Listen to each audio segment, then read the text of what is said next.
What is going on, everybody? So, welcome to another Philly, long-awaited Phillies live play-by-play. Because let's be real, it's been, like I said, it's been a hot minute since I've done one. So, my apologies if I've been kind of slacking on those. So, let me just kind of fix that. But Coach Santi, appreciate you coming in from Facebook. What's good, Liam? Just bear with me because apparently I.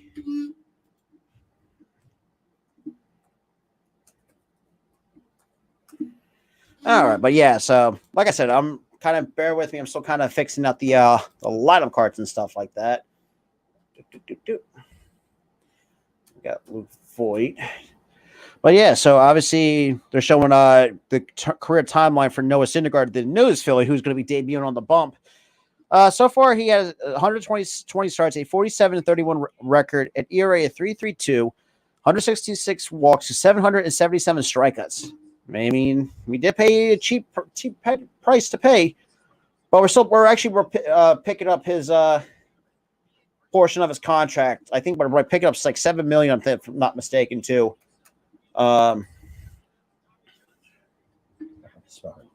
Just bear with me. I'm still kind of working out the lineup card since obviously I'm coming over from Restream, so just bear with me if I don't have it on screen. But appreciate everybody that's been tuning in.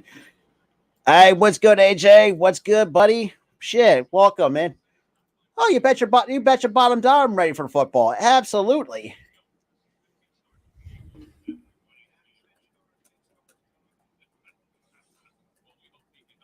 All right.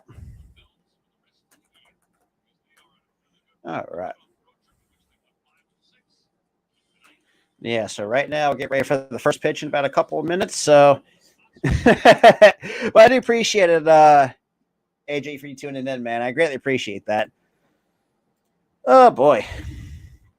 So we got Ruiz batting fifth. Then we got Thomas sixth. Palacios P.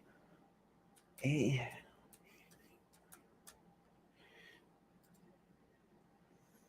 The highest I could see, and I did kind of talk about this a couple times too. I think for the Eagles, though, high and low wise, I see either 11-6 or 12-5. That's where I would see, just by the talent on paper. I mean, if lucky, if we can win, say 10 or 11 games, maybe 12, I would be happy because I think you can try to build off their 9-8 season last year. Let's be real, and I'm one of many who's just like, yeah, I never had fucking faith. I never had expectations last year. So the fact that they made it to the playoffs with no expectations, I'll give them benefit of the doubt. And the easy. So next, give me 1 second, guys.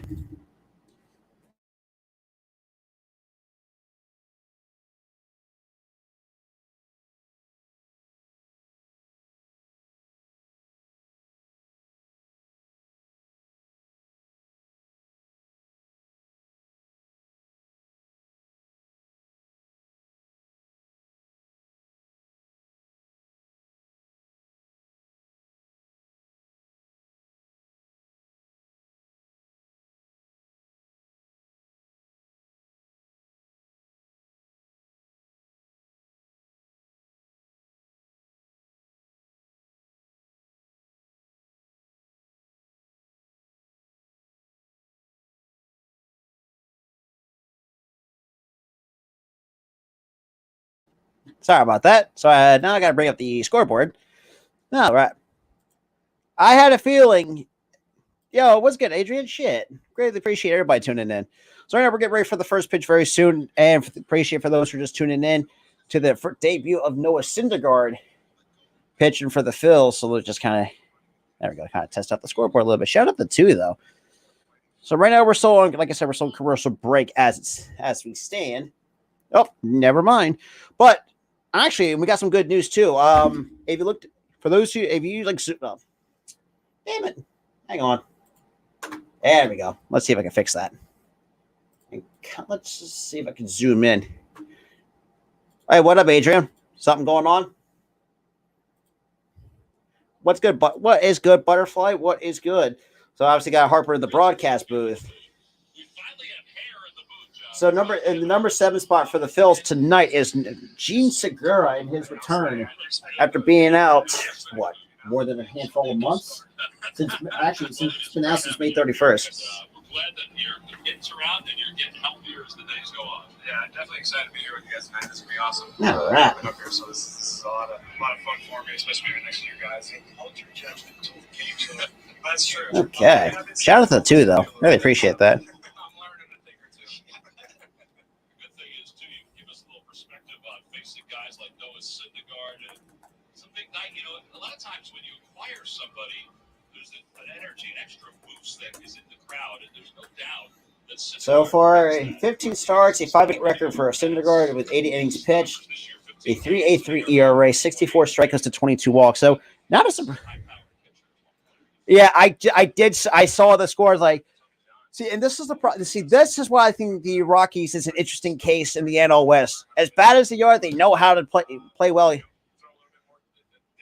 Hey, look, I'll still be here for the next nine innings or so. But appreciate it though for everybody tuning in as well. Shit.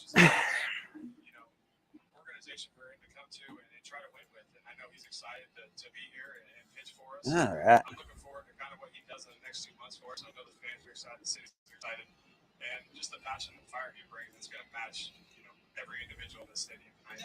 That's the thing with I think is he was built to play on the East Coast because he's like, give the factor is not real high, but it plays here.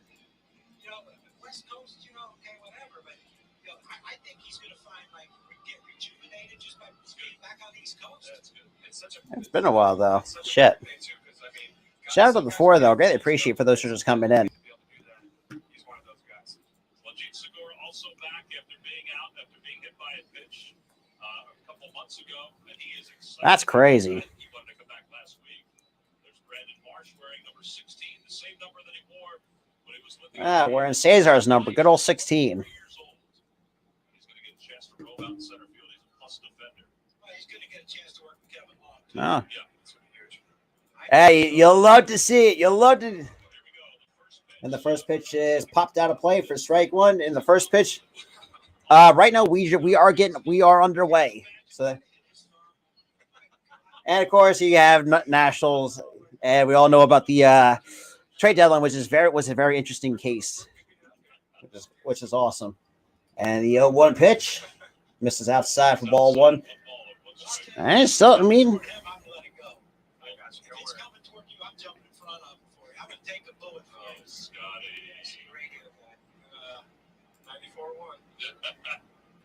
a ball and a strike here, and the pitch from Syndergaard misses down low for ball 2, 2-1 on Victor Robles.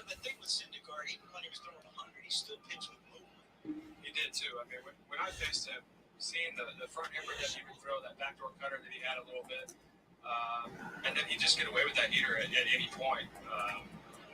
And that's in there at 93 for strike 2, 2-2 to Victor Robles here near the top of the first. Ins and outs and off speed, and he's got a great catcher back there.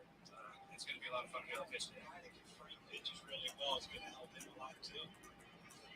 He's got the count even 2 balls, 2 strikes to Robles, 231 hitter with 4 home runs. And the 2-2 pitch. And Robles was that's going to drop in for a base hit. And that's going to be an easy leadoff double for Victor Robles here in the top of the first.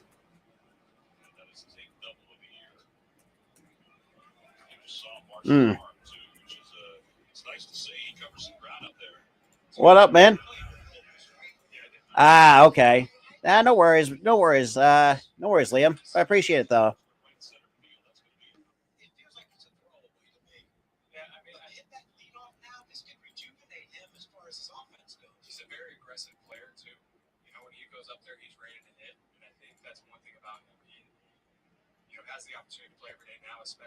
Shout out to the 5 though that's here in the stream though. Greatly appreciate that.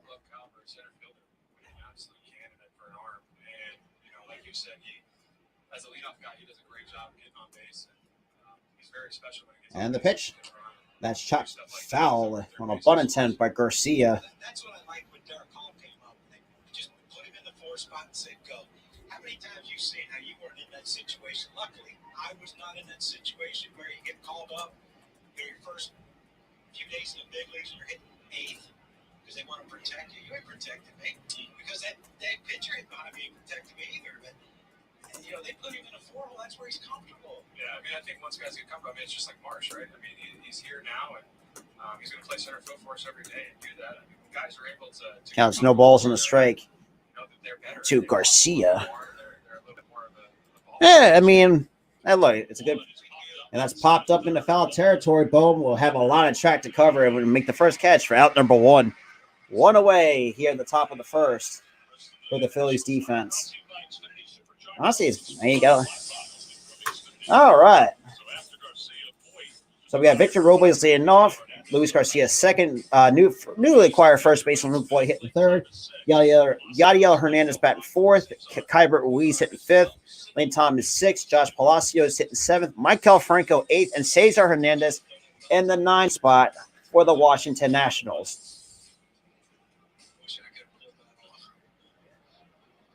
Shout out to the 5, though. And the first pitch misses out. A little bit low for ball one, so 1 ball, no strikes to Luke Voigt.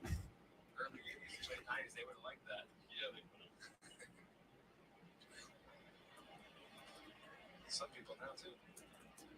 Not so much. He's known in my family. Want to know the Voigt? 13 home runs, 48 runs batted in.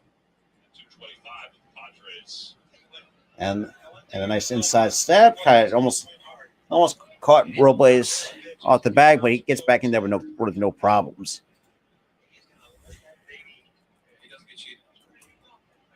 That ain't my number. I'm number 3 now. That's exactly right. Let's get a good size lead off second base. And the 1-0 pitch. Good looking sinker at 94 for strike one.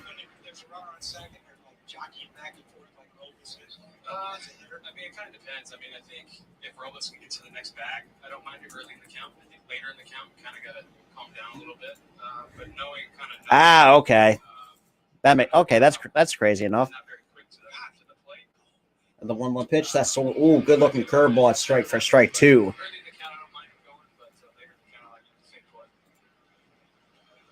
mean, especially a guy like Robles, I think he can score from the spot. He's got 13 They had him picked off if Syndergaard would have spun throw it to some corner there. Tanner kept bouncing off, his score snuck in. They had him dead to rights. Ball and 2 strikes. Voigt will be followed by Yadiel Hernandez. And the 1-2 pitch. That ball's floated out toward the left. It's going to drop. And that's going to drop in for a base hit. That's going to be the first run score for the Nats. Anyway, I think he would have been able to play, but it's an RBI single for Voigt, his first hit. Damn. For the Nationals. That's not what you want to see. Within reason at this point.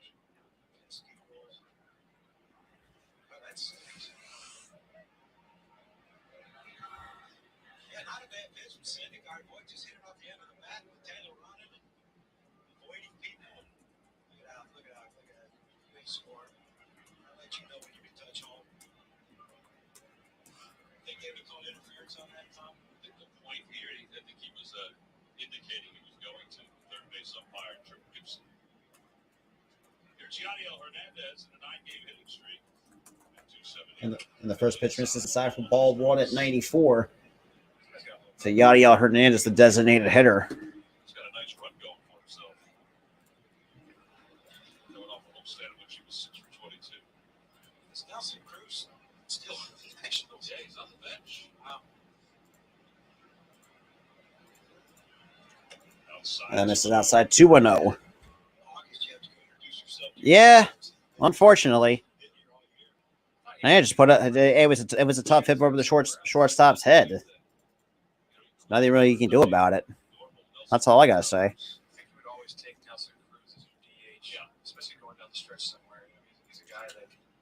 And that's popped foul for strike 1. He's a guy that can have big league at bats in big situations. He's very impressive. He's got some pop too. He's done it for so long too. I mean, it's a very impressive at bat that he puts on pitchers.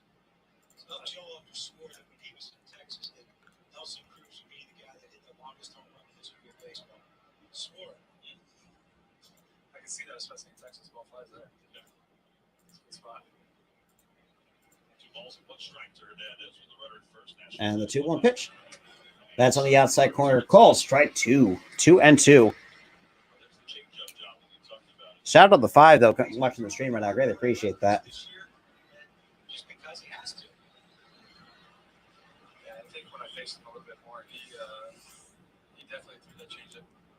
Not as much, but He's like almost the lefties. Like, And the 2-2 pitch.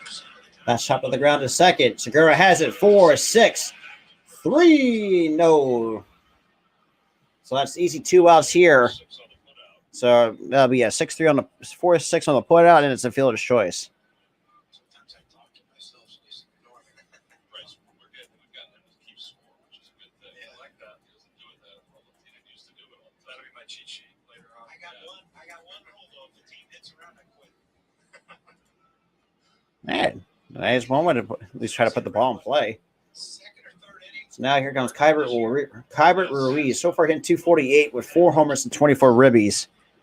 Got to go to the next Oh, column. damn. I think that's the worst thing about being a baseball player, being that guy that doesn't get any hits those 2 innings. And that swung and popped out of play for strike 1 to Ruiz. You're always that one guy. It was Mulkey. 2 outs in the hand that inning. It was funny the other day when the Phillies batted around in Pittsburgh. Schwarber started the inning, got on and scored, and then he made the final out. He was so mad. There's always that one guy in the game that you score 10 or 15 runs, and there's always that one over. Man, And the 1 pitch. That's in the dirt for balls. Even to count 1 ball, 1 strike. hey, I've been there. I've 0 for 7. Yep. Went 15 innings or something like that, man. I gave a pitcher had to hit because we scored a bunch of runs like the 14th inning. I didn't have a bat to relieve. Never hit before. He got DH for in high school. And Ruiz hits to shallow right. And Castellanos will make the catch for out number 3. But still, not a bad first inning, despite the fact that Syndergaard gives up the first run of the game. But I think that the Phillies can get that run back. To the bottom of the first we go, with the Nationals up 1-0. Shout out to the 6th, though, coming in.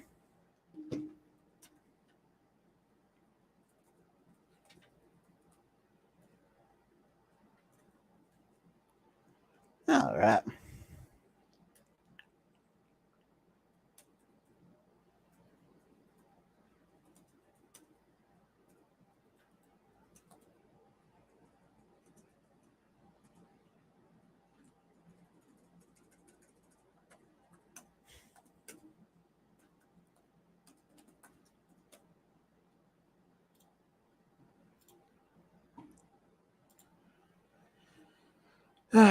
Do.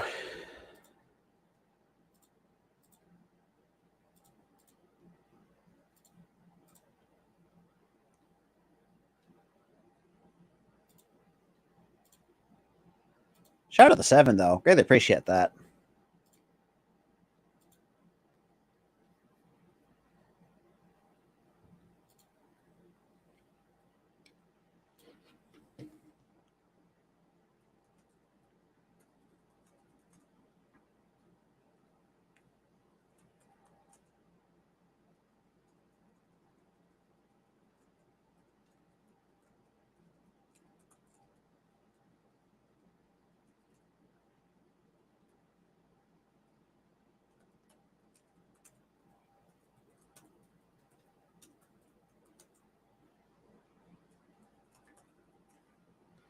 All right.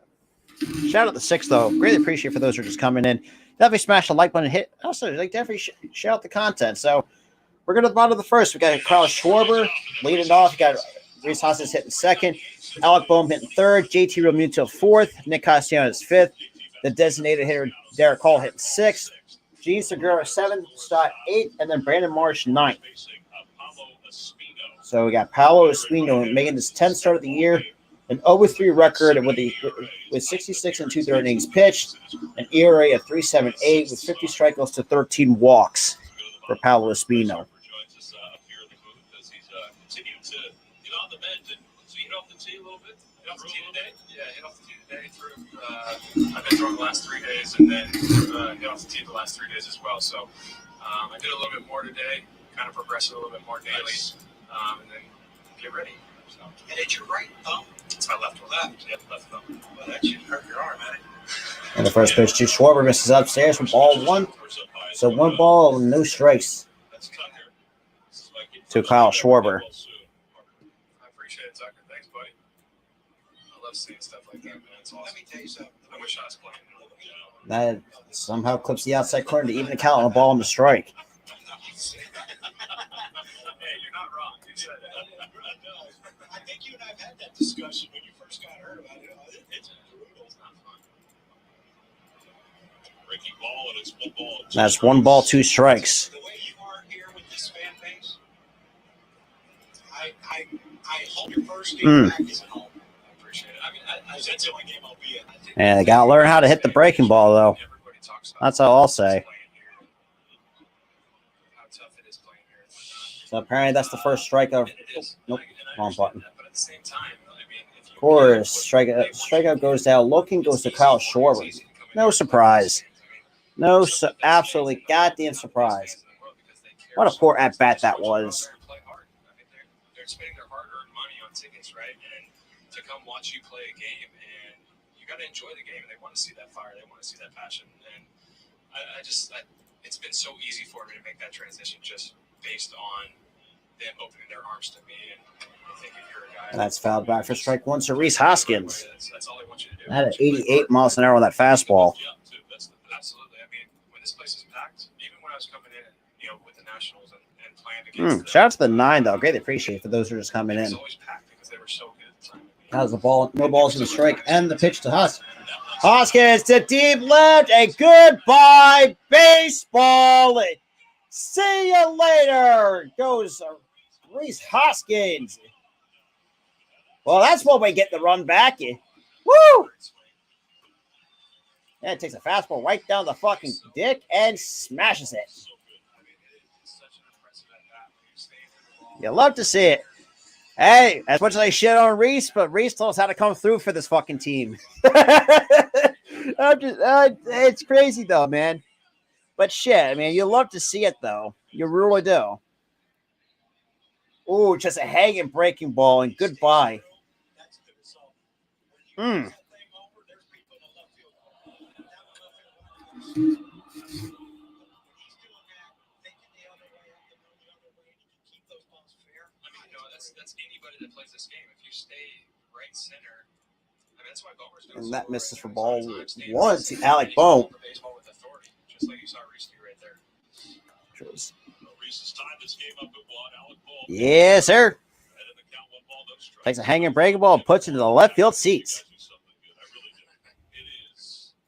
Damn, that's gotta suck. Part of the energy of the game. You can't I appreciate it too, Liam. Shout out to everybody though. I think hitting coaches have one of the hardest jobs in baseball.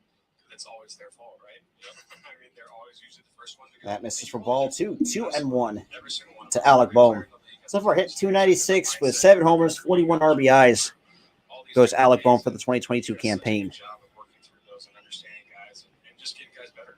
So what you're saying is, if you're a young kid aspiring to be a And boom, that's going to be a screaming foul ball. Damn it. It's true though. I mean, it's one of the tougher jobs in the game because you're working so much. and it's so much different now. Like you guys are here early, getting off the tee, going through your routine. And the hitting coach has to be there for all of it. There's times where that's bad as well, though, right? I mean, that's one thing I don't. And the 2-2 pitch. Because That of misses that inside reason. for ball 3. 3-2 to Alec Bohm. Shout out to the 13 that is in this stream. I really appreciate everybody coming in. So this is coming in. Reese Hoskins just tied this game up after Schwarber strikes out looking. So that's one way to pick your teammate up.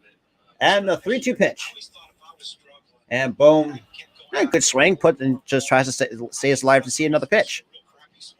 Yeah, I mean, there's some guys that can do that, right? I mean, I know guys that play in the league that love to hit after games for 2 hours because they think they can hit out of it. I'm not one of those guys that can do that because I just don't want to do that. I don't want to hurt my hands. these were They're going to be sore enough, right? Exactly. So I mean, there's certain things that I think guys can do that help them, but not trying to. Do And too much as boom, well. fouls that off again. And it's still 3-2. Gave in. I was already about 6 beers in after the game. Shout out to the 9, though. I really appreciate that. Might have been better. He's more relaxed. Hit the one in the middle. I would have been freer. Hit the one in the middle. 3 balls and 2 strikes. This Alec kid, how Boehm. about this guy, man? Alec, He's been so good lately. It's been very impressive. But getting this foot down was huge for him. It's so smooth. That one's out to her. And boom, hits it to the left. It's still such a good swing right now. He just got hurt a little bit. And Thomas would make the catch for out number 2. You're going to look at Reese's home run right now. It's our giant home run replay. Shout out to the 10, though. Look at it in a second. You see Alec, the progression when the fact that he's pulled the ball more. Yeah, I mean, I think the more Alec gets comfortable with who he is and what he does, I think, one of the guy I used to play with always told me, you're going to be such a great player by the time you're 30. I always laughed at that, and I kind of realized what he was saying at the point, because you get to know yourself more and more, and who you are, and what you want to do, and how you work, and how you kind of tick. And he's going to progress into that type of player. I mean, he's such a good player. And the first pitch to Rob Muto. That's something. He's got less center power. He's got That's a little bit low for. That's a little bit low below the strike zone. Shit. Shout out to the 13, though. Counts no balls and a strike to Realmuto here. So now we're getting towards the basically heart of the order right now in the Phillies lineup. With 259 average, and that pitch misses outside for ball. Even a count of 1 ball, 1 strike to JT Realmuto. Absolutely. I mean, I think these fans want to hold you accountable, and you hold yourself accountable for what you do, and he was able to do that and squash it right And the there. pitch. And look at him. He's having a A great 7-1 curveball. I don't know why it's that hard to hit a goddamn breaking ball nowadays. Jesus Christ. Right. Guys are going to make mistakes. Look at him. I love that he's sitting on the bench right here talking about this right now, because he's involved in the game. He's understanding the game. And the 1-2 pitch skips in the dirt to even count 2 balls and 2 strikes to JT Realmuto. Alec is one of the kids one of the guys that he wants to be so good, and I love that mentality out of him. But he's going to struggle. It's okay to struggle. I think you have to learn that as well. It's okay to struggle. 7 out of 10. Every guy in this league struggles at one point in their career, and that's okay. And the pitch. And JT hits it to the left. Thomas is going to have an easy catch for out number 3. Well, however, despite giving up like I said, despite Syndergaard giving up 1 run in the top of the first, Phillies answered right back. To the top of the second we go. The game tied at 1 run apiece. All right. Wow.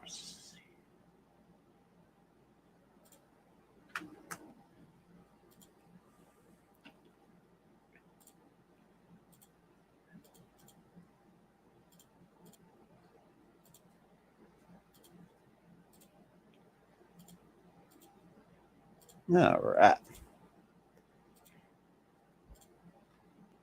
Shout out to the 7, though. I greatly appreciate it for those who are just coming in, though.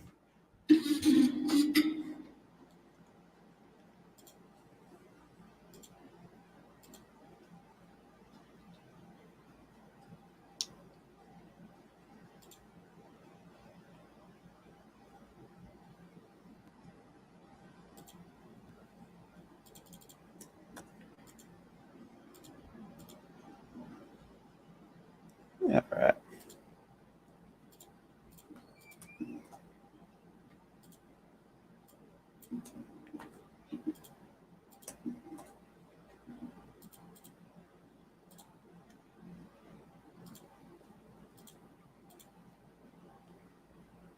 Ah, man.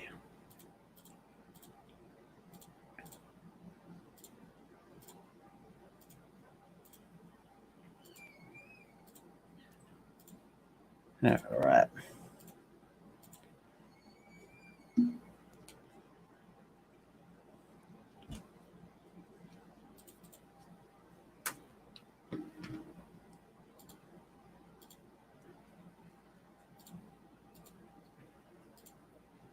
Shout out to the 8, though. I greatly appreciate for those who are just coming in from a long hiatus of a Philly stream.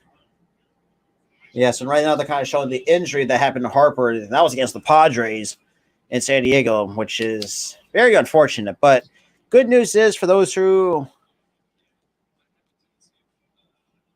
and now Bryce was not happy, and rightfully so. Why?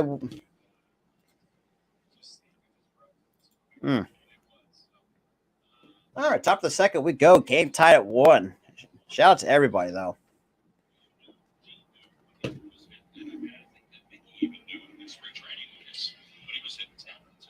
And the first pitch, that's swung and missed for strike 1 from Lane Thomas, the number 6 hitter. I know there was no intent, of course. You're never trying to do that. But at the same time, 97, 98, nothing like that. It's very tough. Yeah, just scary. What happened? And the 0-1 pitch, that was a bit up and in for ball 1. So 1 ball and 1 strike to Lane Thomas. So it's Lane Thomas, Palacios, and Franco, the scheduled hitters for the Nationals here in the top of the second. The game tied at 1. Somewhere like that, think to yourself, man, I need to take a breath. Ooh, 93-mile-an-hour sinker at the knees for a call to strike 2. So 1 ball, 2 strikes. I had a friend, a non-athletic friend, text me and said, "Why is Bryce so mad that he didn't do it on purpose?" He said, "Take a 97." And that misses upstairs at 94 to even count 2 balls and 2 strikes to Lane Thomas here. It's just the moment. You're a competitor. You know how that works. I think people. Ain't that the truth? I mean, It's tough for somebody to kind of. shout out to the 7, though. I greatly appreciate for those who are just coming in. And Thomas hits it to the left, and that's going to be a foul ball. It's such a scary situation. You start thinking about your kids, you start thinking about your family and your teammates and everything. You're like, am I going to play again? Of course, when you get in the hand, you are, but when you get in the face and stuff, it's a lot different. I was really lucky. I mean, I have been the last 2 times I've gotten hit up there, so because I'll be able to play against some guys that aren't able to play again or even get through it because you're thinking about it more. And that's on the outside corner. Called strike 3. Syndergaard has his first strikeout as a Philly. You love to see it.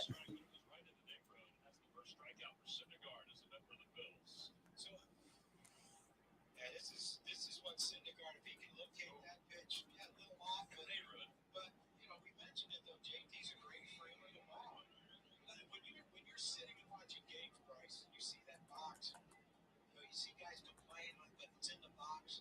Like, do you look and say, like, do you guys go back and look at the iPad and say, what? And Palacios hits the ground to Segura. Easy strong throw to first for out number 2.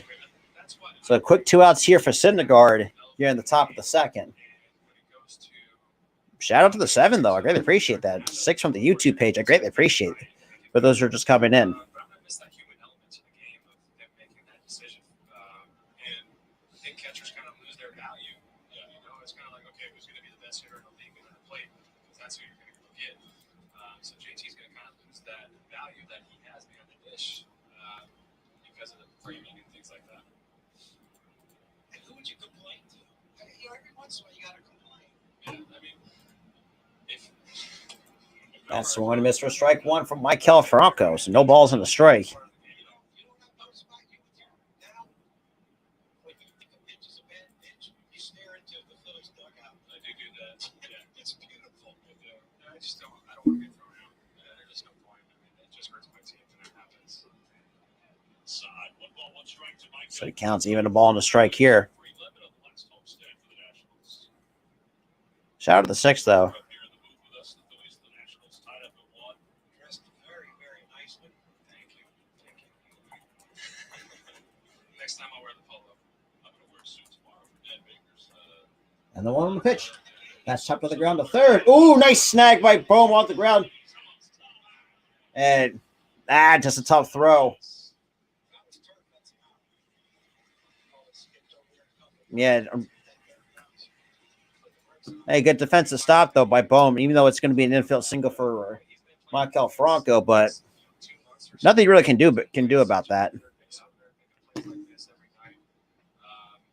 letting the plays that he doesn't make get him down or anything like that. It's been head up and ready to go. That's a good stop, though. Like I. First infield single for Franco. It might be in a while. He ain't very fast. Here's Cesar, another former Phil. 238. No. And the first pitch to Cesar, that swung on him for strike one. Ooh, that's disgusting. 82-mile-an-hour slider. About first game for Noah winning the powder blues. Love it. So cool. That's a great unit. They were before me. Shout out the 6, though. After me. We didn't wear them. What uniform did you wear? When I first got here, we wore them all. And the 0-1 pitch. His throw is high off the glove and stop in the center field. So it'll be a stolen base for Franco, but counts out no balls and 2 strikes. Not a stolen base. Hmm. Just glad he didn't get traded. Yes, I found the youth. Never in that national that's laughing. so is G. Shout out to the 9, though. He did get What's good, Positive Philly? What's good, my guy? What's good? What's good? What's good? What is good? He was tired. He got up, got the third. balls and 2 strikes. So it's no balls and 2 strikes here It's a to single Cesar. I decided to do the Phillies game instead. outside. So Johnny, I was telling you, Yeah, where the road raised them like this. counts a ball and 2 strikes to Cesar. They were a good look too. Not gonna lie, it's kind of weird now This is seeing some former Phillies like Cesar and stuff like that. I was like, all right. So, jeez. And Cesar, that's gonna line into the center field. That's gonna be another base hit. And Franco's gonna come around third, and that's gonna be run number 2 for the Nationals here. Yeah, because they got, you know, Yeah, well, Darian is at the. I will absolutely. I'll do. Like I said, I'm bringing back more Eagles and Sixers content. no, we had the brown tan with brown pinstripes and a brown SD. It's San Diego. You know, you don't think brown. Was that orange or was that yellow? The SD. That's a good question because they did mix it with some orange too. I like the gold though when I watch him play. Shout out to the 13 though, and that's going to be a throw over. Tries to keep Cesar close at first. Knowing how Cesar is, he is going to be a threat to run. That's one of my favorite uniforms is the blue and orange Padres shirts. Yeah. My I brother, think Tony had something to do with that. Tony Gwynn had something to do with And another throw over. that was one of, my brother was a big San Diego. So now we got to the top of the. So now we got Victor Robles here. He has 1 for 1 with a double back in the top of the first. I like the Marlins. Oh yeah, absolutely. I mean, I understand that a lot of times play-by-plays are not for everybody though. And that's going to be an easy infield bunt. So now we got run chorus with the shift going on. So that's going to be hit number 2 for Victor Robles on a bunt. Almost turned into a double. What a bum with the shift right there. Seriously. He's always been able to control the bat like that as well on that bunt. He's always been really, really good at that. And you're getting the fastball right there. It's a good pitching bunt right there. Damn. I think Reese just assumed that Gene was there. He wasn't going to get him anyway. If Reese would have run over the field at that ball, he's getting no one. All right, so runners at first and second with 2 men down and Syndergaard will face Garcia. Do you think you could? So now we got Luis Garcia now coming back up here at the top of the second. I look. I say I do appreciate it though, man. I really do. Hey, man, it helps bring in some new faces around here. And the first pitch to Garcia that misses a bit outside for ball 1. So 1 ball, no strikes for runners on first and second. I never asked favors of anyone. With the Phillies now down 1 here in the top of the second. Depends on what it is. You're kind of like one of us. God, I hate that word. And the pitch. That's chopped the ground right up the middle. Easy play from Stott. Easy play. Despite the giving up another 2 runs right now, man, it was close for comfort, but still bottom second we go with the Nationals up 2-1 over the Phils. Oh God, if I can spell bottom right, Jesus Christ! On the damn scoreboard. There we go. Let's get to some comments. Oh yeah, shout out to the 8 though, watching the coming into the stream though. Really appreciate that.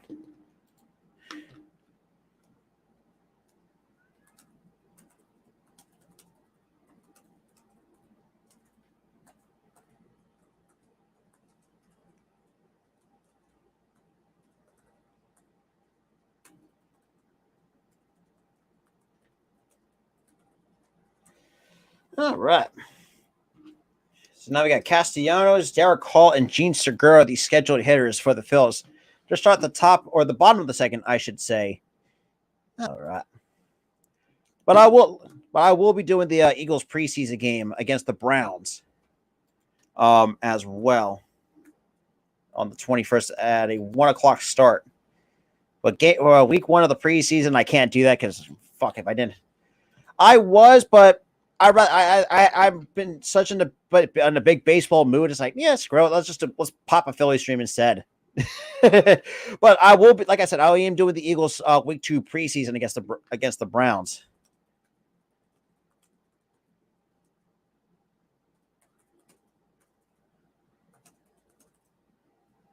All right.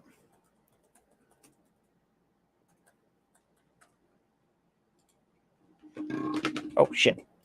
Hey, what's good, Lucas? What's good, man? Long time no see. Shout out to everybody though coming in. Not just that too. I mean, I'm looking forward to doing some more Sixers content. Hey, man, more power to you. I mean, joining some good old streaming though. All right, so we got 5, 6, and 7 coming up for the Phillies lineup. You know what? I thought I saw him down there, but he must not be there. Maybe tomorrow. It is Thursday. School's back in session in Florida. Oh gosh. Yeah. Oh, that's right. My daughter went to school. I love seeing that him running down. It's awesome. It's God, what a thing. God, tears to my eyes the first time I saw it. That is so cool. And the first pitch to Castellanos misses down low for ball 1. So 1 ball, no strikes to Nick Castellanos. Now showing his big home run to split the series against the Braves. I think everybody's talking about the homer, a huge homer. JT getting to first base and getting down the line, just playing baseball, made that moment happen. Yeah, What a great moment. that's in there to even account a ball and a strike to Nick Castellanos. That was pretty good.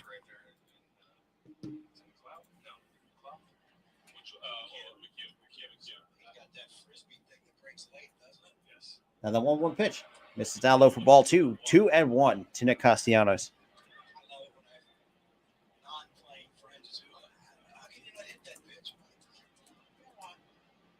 Come down to the field. Get your ass in the batter's box. It won't be a net in front of you for safety. And Castellanos pops it up. And that's going to be out number 1. Well, what's good, Keith? Appreciate you tuning in, man. And here we got the designated hitter, Derek Hall, now coming up for the Phillies. It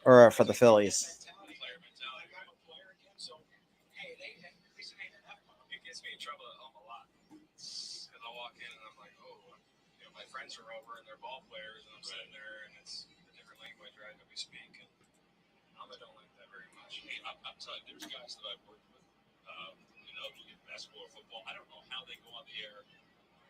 And the first pitch swung on a miss for strike 1 on the breaking ball by Derek Hall. So no balls on a strike to Derek Hall here in the bottom of the second. Shout out to the 6th, though.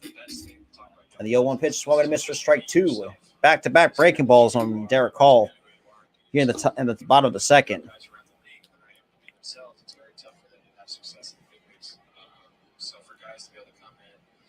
Themselves, understand who they are, what they want to be, and also wanting to learn. And the 0-2 pitch misses upstairs for ball 1.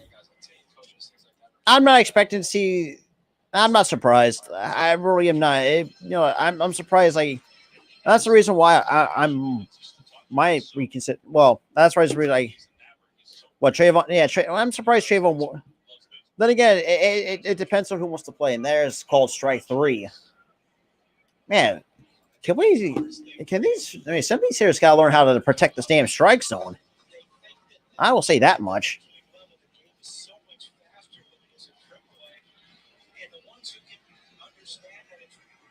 So now here comes the returning Gene Segura. That's when you start taking on. I agree. I mean, they just add a tier to the top deck, right? Yeah. Think about it that way. I remember my first at bat in the 50s was against Bob Welch. And the game that was 1977. All right, before the first pitch, we got time called here. Oh, so the Cardinals is. I mean, if you can sweep the Cardinals, that helps us out. We need that. That's on the outside corner, called strike one. So I'm guessing the Yankees are playing the Cardinals. Okay. It clicks for you, right? I mean, it kind of clicks. You're like, hey, I'm here. I'm going to stay here. I think I was very. And the 0-1 pitch. That's chopped to the right. And that's going to be an infield single for Gene Segura. Welcome back, Segura. You love to see it.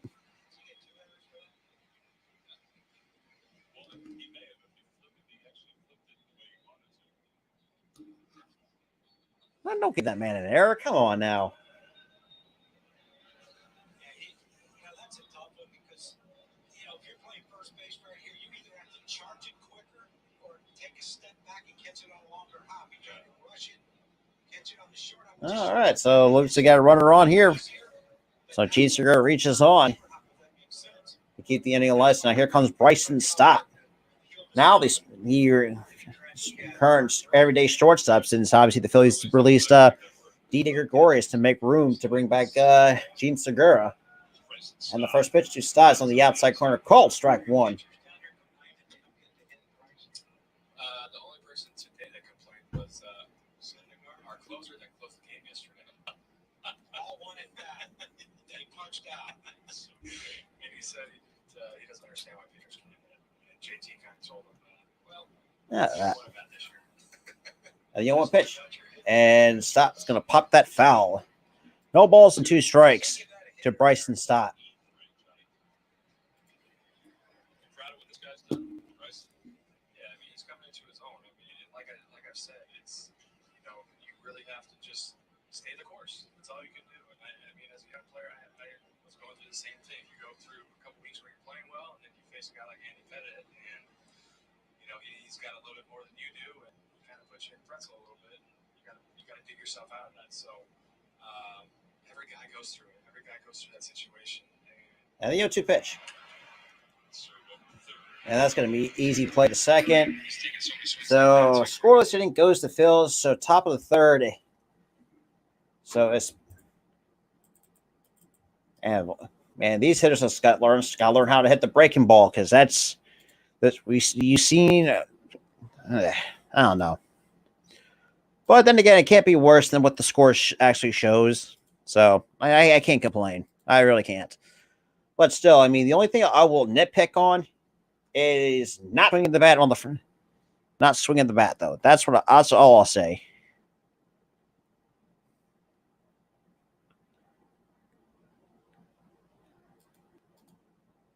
Shout out to the 7, though, but greatly appreciate that.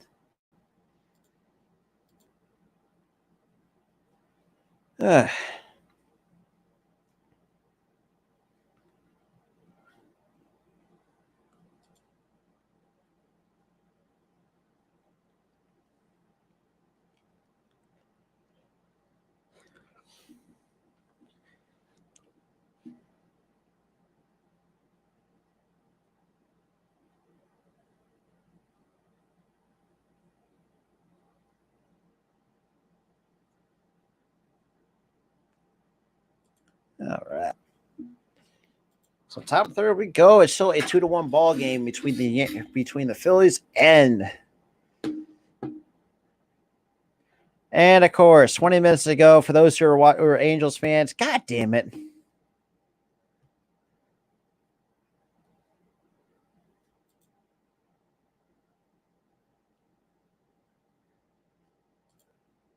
So Mickey Moniak gets his first major league home run. Jesus Christ. Well, I mean, couldn't do it for us, but apparently he can do it in a place like Anaheim. So, and no, for those who are Angels. So for Bryce Harper, the 2021 MVP, 141 games, 84 doubles, 309 average, 42 doubles. 35 homers and a 1044 OPS. That's nuts. I really just wanted to have a good second half. I think coming in the second half, I And the first pitch misses low for ball one. so I kind of had to put that behind me and just go out there and try to have the best second half that I could for everybody in that dugout and all these fans as well. They deserve that. So Yeah. Well, it was fun to watch, and I know you don't need us to tell you that because I know you had a lot of fun. I know you just wanted the team to get to the postseason, but you were And the 1-0 pitch. best to get them there. That's one miss for strike one. when you sign to play baseball, Obviously, the velocity is not where, well, what's used to be when Syndergaard used to be, in the upper 90s, occasionally hit triple digits. But I think he's realized that really figured out he knows just know how to pitch instead of throw. And the 1-1 pitch. That's chopped foul. that's the number one dream. And that's one way to get strike two. Get a foul ball off the hands. The guys that you're with all year long. I know where I was really on, but I appreciate you tuning in, man. I really do. Really appreciate everybody, though.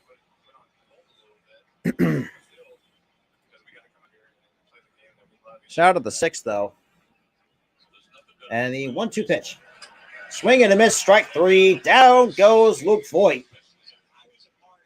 So one away here in the top of the third. So second strikeout for Noah Syndergaard. If I could have came down there and gave you a big old kiss after you hit the home run in San Francisco, when he was just yelling and screaming at you, staring at you, like he stared at you for hitting the dang home run. You threw the dang. I talked to Bruce Bochy next day. He told me he said this to Strickland. He said, you threw it. He said, why are you mad at him? I love Bochy. What do you want him to do with that pitch? 97 right down the middle. What do you want him to And do? that's going to be a base hit for Yadiel Hernandez. God damn it. One man down. It seems like the Nationals have a lot of those hits tonight. They have 7. Six, I should say. It's Hebert Ruiz. Look at Keibert Ruiz now coming up. Jesus Christ. Not too hard anywhere, But he is 0 for 1 with a flyout, so double play would be nice here. So try not. This is why hopefully next year they get rid of the goddamn shit, because shit like that should not happen. I think he just. I'm just saying, that's just my little bit of a nitpick. Change up to the curveball to the slider. Shout out to the 10, though, coming in, though. And a throw over, and almost picked off Yadiel Hernandez at first base. So it's in there closely, but no quick. Pretty much close, but no cigar on that. About Noah Syndergaard. You run on him. Yeah, that's one thing. Everybody. I mean, he's got a quick move to first, so try not to. He's got that You lean, you're screwed. Plain and simple. Some guys have that, right? That's where he gets his leverage and his length and stuff. And the first pitch, and another throw over. Just so no, Hernandez is tempted to try to steal off the Syndergaard. He almost picked off Hernandez, and Hernandez wasn't stopping either until he threw over and almost got him. Now he's at least making him stop. And that misses down low for ball one. So 1 ball, no strikes. To Keibert Ruiz. 26% of the time they're at 179 against it. Change up eventually he's throwing that more. Receiver throws a shoot out of every 10 pitches he throws. Receive fastball. And like the more he goes throughout the season, the stronger he's going to get to. And the 1-0 pitch. That's on the outside corner. Call strike one on a nice backdoor breaking ball from Noah Syndergaard. For him to come back at the pitches, the more he feels comfortable, the better he's going to be. Yeah, I mean, yeah, that's the Any truth. sort of know of old, it's going to be such a treat for these fans and our organization, our team as well. Plus, he's quite entertaining on the social media platform. He does too. And another throw over. He does not care. Oh, God, I love it. Damn, that's got to suck, though. It's like the World Series when the guys from the Royals were yelling at him. He's like, I ain't far away. Come and get me. Well, that depends on who. It depends. Not like you get like a newly drafted draft pick. Well, the thing about it is, so like if it's a high schooler, they have an opportunity to sign, or they can go to college and and try to get redrafted. So that's kind of the process is what's going on right now. That's all. That's I don't think it's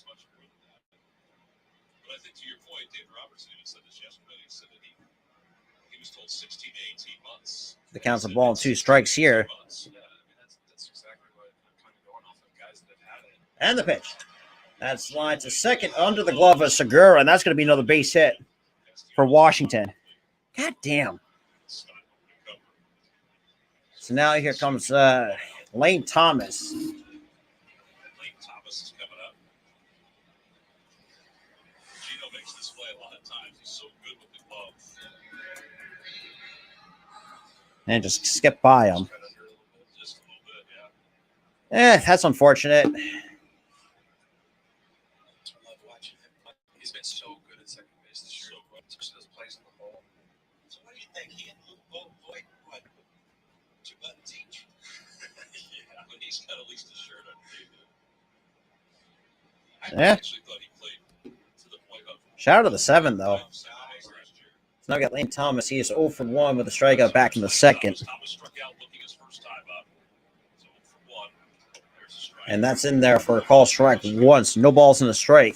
To Lane Thomas, number 6 hitter. That's one With thing. Palacios now on deck for the Nationals. Plays so hard and wants to play hard and wants to play the game the right way. And I think we kind of feed off of each other in that aspect. And I think when you have guys that do that, it just makes you that much better of a team. And the 0-1 pitch. That's a bit inside for ball 1. So 1 ball. When you're winning, you kind of feed off of it even more. I think also too, I mean, having So score update wise, according.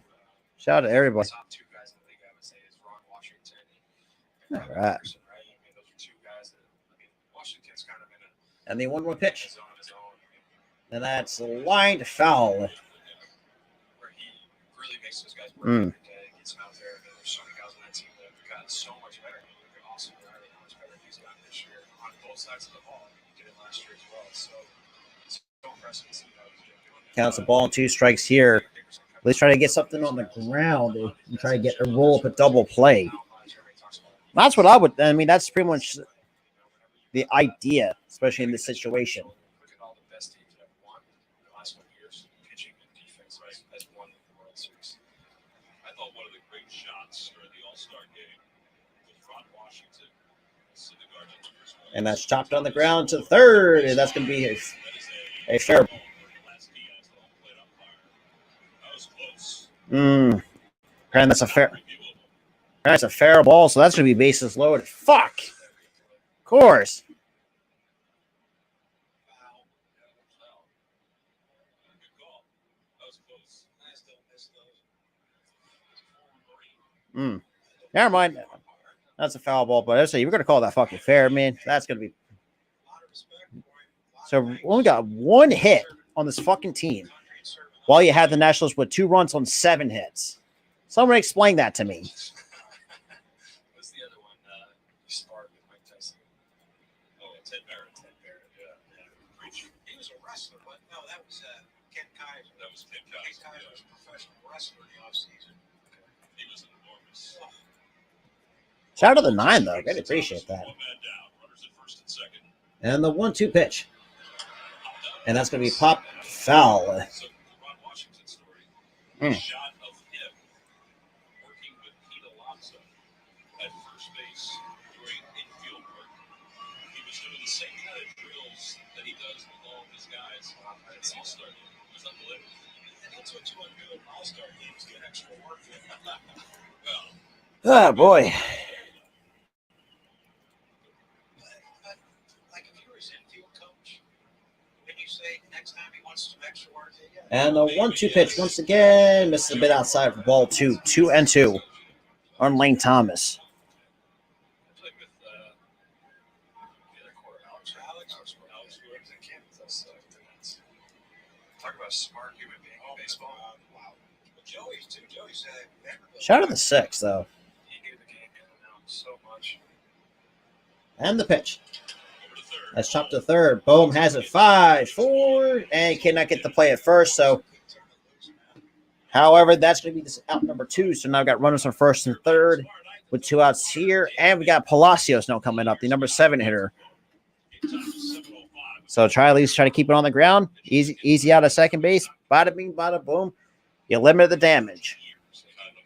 But now you got to start putting the hits together because you cannot fall behind to a team like the Nationals. You really can't. Enthusiasm running through the lineup like that. Despite they're not going to be competing for the next couple of years or so. Oh my gosh, true. So here is Palacios, who rounded out his first time up. So Palacios already 0 for 1 with the ground out. And the first pitch, that's chopped foul. So they kind of got him out in front on the slider at 82. It's crazy to see that. I mean, in 4 or 5 years, you go from myself and Scherzer, Rendon, Trey, and then Soto this year. And I mean, of course, they were able to have that run, and then they won the World Series in 19, and super impressive year they had that year. And that misses it. Comparing a throw over just to keep close. Counts no balls and a strike to Palacios. Like I said, ground ball will do wonders here for the Phillies. Try to get out of this jam.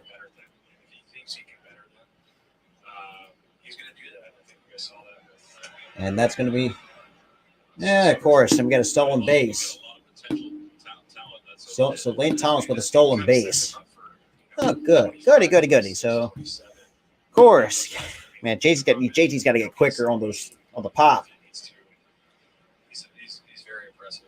And you got David Martinez down there who's so Counts a ball and a strike to Palacios with Michael Franco waiting on deck. I like what he said the other day. He said about something about his lineup. He said, "I got to see if I can field it to you first." And the pitch. Shallow center looks, and Marsh is going to make an easy catch. All right, so after giving up that stolen base, always get out of that with no problem. So bottom third we go. To the bottom third we go. It's going to be Bryson Stott, Brandon Marsh, and then top of the order goes the Phils because guys start stringing hits together. You cannot be falling behind for a team as shit. Let's keep it real on the goddamn Nationals. I'm just saying.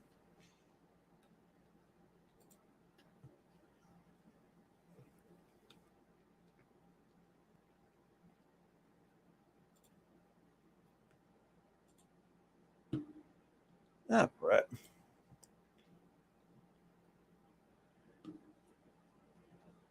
Yeah, so apparently 3 hours ago, Joey Gallo's not surprised. Joey.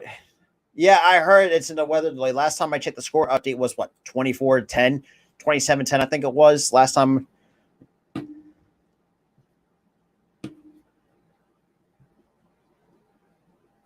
All right.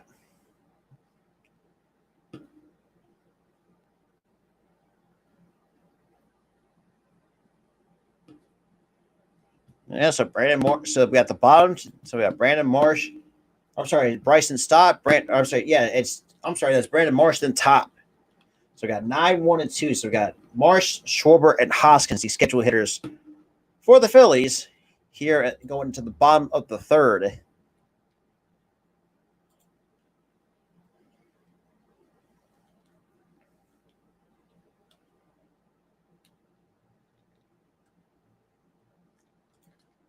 Well, like I said in my Phillies. Well, I'll kind of go over it. Man, this heat wave's got to fucking stop.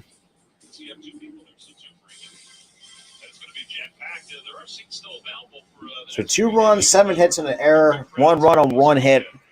Oh boy.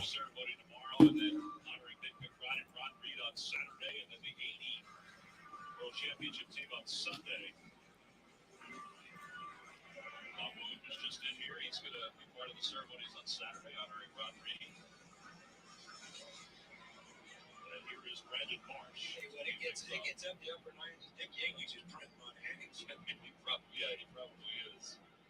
They don't drink that down the Jersey Shore, though. And that first pitch is on the outside corner. Call strike 1 to Brandon Marsh, the newly acquired Philly from the Anaheim Angels.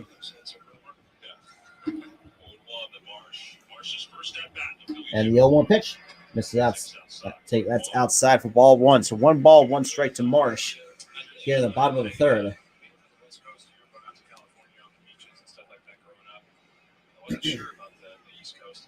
And the 1-1 pitch. And that's going to be off the hands. And that's going to be a base hit for Brandon Marsh. That's going to be a first hit for Brandon Marsh as a Philly. So that's hit number 2 for the Phillies here. Hey, just a good piece of hit and just try to beat the ship, go the other way.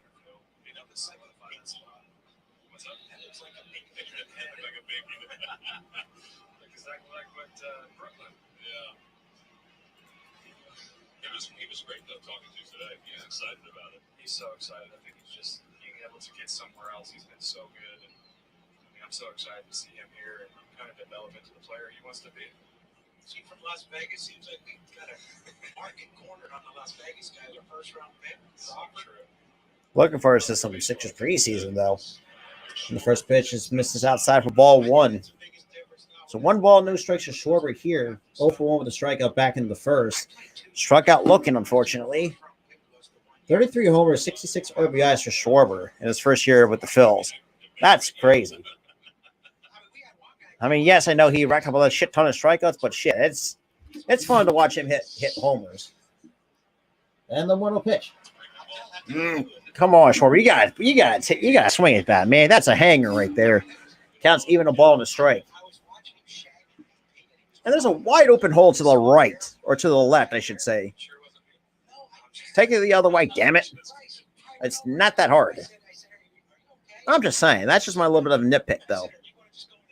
Counts the ball, even a ball and a strike here. And a throw over to keep Brandon Marsh close to first, because Brandon Marsh can run, because I've seen him stole, a few bags during this time with the in some Angels games that soon to be 2. Then going to 2 that I've called so far here on the channel. Shout out to the 10 though. I really appreciate that. Counts a ball and a strike here. Still once again to Schwarber. And another throw over.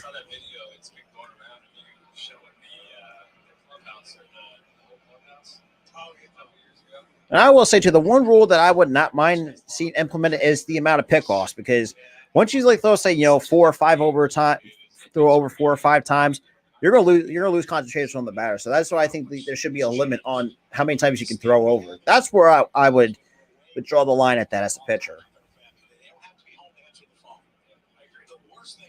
And the 1-1 pitch. Schwarber, take the bat off your shoulders. That's right down the fucking middle. That's Jesus Christ. Isn't Roy not that hard to hit a hanging curveball nowadays? Jesus Christ. I think too, also with young kids having on a sports level, not anything else, just sports level. Oh boy. You were constantly trying to be like that other person. You're constantly trying to be better and to try to live up to what that kid's doing instead of trying to worry about what you're doing and trying to be yourself. And the 1-2 pitch. That's above the hands. Even count 2 balls and 2 strikes to Kyle Schwarber. Instead of letting your natural ability take over. As a kid, you're growing up, you're playing the game and trying to play the game that you love it because you love it. And so kids are constantly trying to look like somebody else or be somebody else instead of just trying to be themselves and love what they do and trying to be great at what they do. Shout out to the 9 though. Counts 2 balls and 2 strikes and the pitch. Nice, and pokes it foul. Still 2 balls and 2 strikes.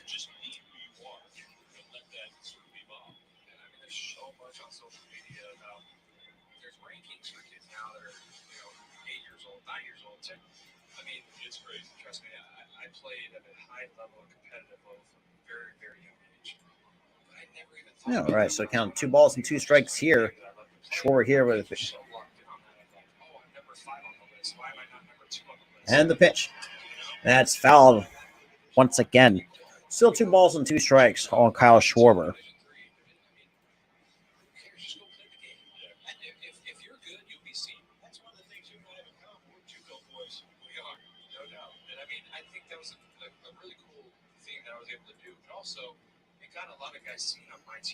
Oh, boy. There was a lot of guys that got drafted because they were able to be seen, So I think if you're really good, you're going to be seen. And I think kids play not enough sports anymore. And the pitch. This is inside for ball 3, 3-2. That's where you learn how to be an athlete. That's where you learn how to, if you're running a route, on the football field or being an athlete on a football field, that's going to help much more in the outfield or in the infield and taking, a deep route or, side to side or anything. I mean, it's just. One of Buck Showalter is one of the things that he likes to say and to tell his players is core awareness. That's a basketball term, but it also applies to every sport. And we got time called here before the 2-2, or I'm sorry, 3-2 pitch. Everybody, if it's hit this way, if it's hit down the line, I got to do this. If it's hit that, there's so much that goes in to your pre-pitch routine. But if you don't have that core awareness, you're just out there playing dumb. You're going to look dumb. Balls, 2 strikes to Schwarber. And the pitch. And that's going to be a foul ball. Tell you what, I love this year about the Phillies. Sadly, that you're not playing. The stolen base is back, baby.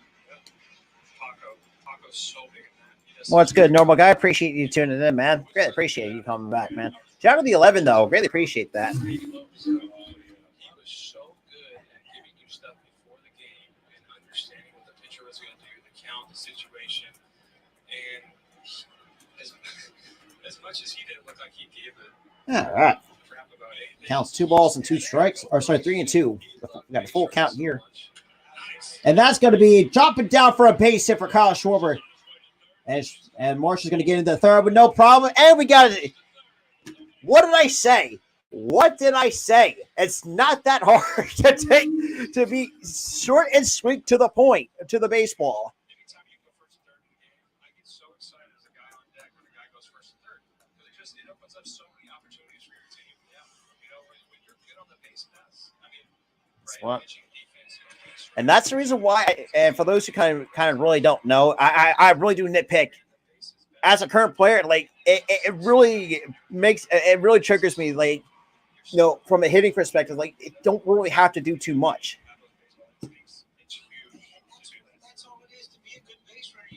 Damn it, man. It's not that hard. Holy crap.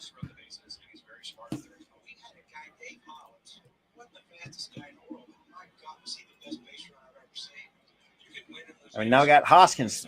Last time up hits the solo shot. And the pitch. This is high for ball 1. By the way, that was the 600th hit of Kyle Schwarber's career. Get it authenticated. The shirt was authenticated. Oscar just threw it in the garage. Shout out to 7, though.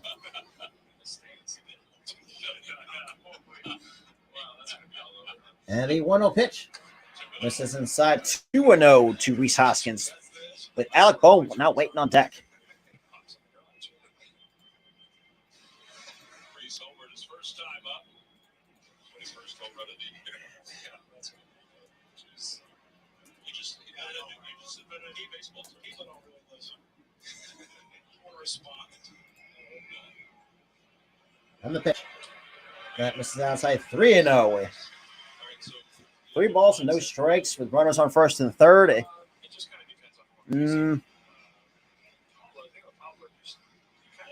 So for Hoskins, runners on third, less than 2 outs.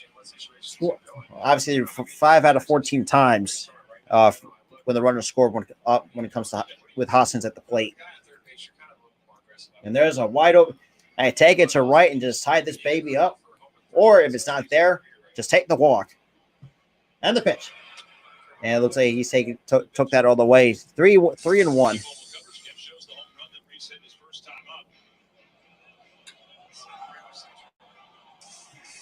And, or you can just have another hanging breaking ball. That would be nice.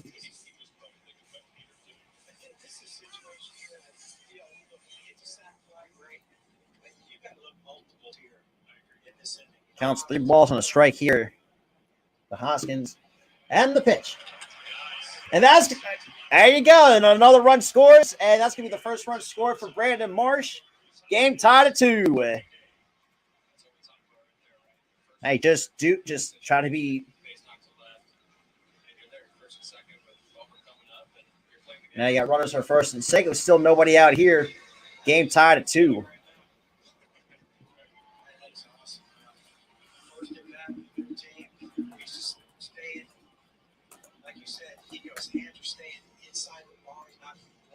Shout out to the 10, though. I greatly appreciate for those who are just coming in, though. Really appreciate it, though. Can he be a 280, 285, 290 guy? Yes, if he keeps this approach. does. When he gets hot, it's so impressive to watch, and that's when he stays that right center gap and staying that side of the field. They're kind of just letting it evolve to left center. Now we got a meeting on the mound You get to it, and for the Nationals here, kind of just try to talk things over and try to settle down Espino, but shit.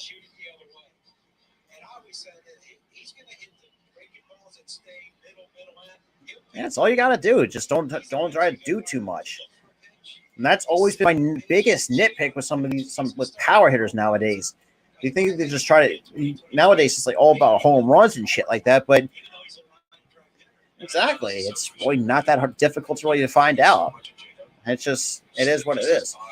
So now we got Alec Bohm. Now we got runners on first and second. Nobody out here with two. Obviously, for those who are just coming in, Hoskins ties the game up with an RBI single. That's the second of the night for the Phillies. And the pitch.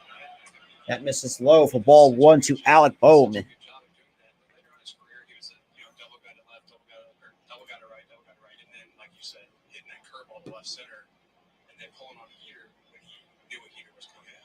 So I see that swinging him so much, so controlled, close to his body. His coach environment just said, "You guys ever like 2-0, 2-3-1, 3-0, ever cheat?"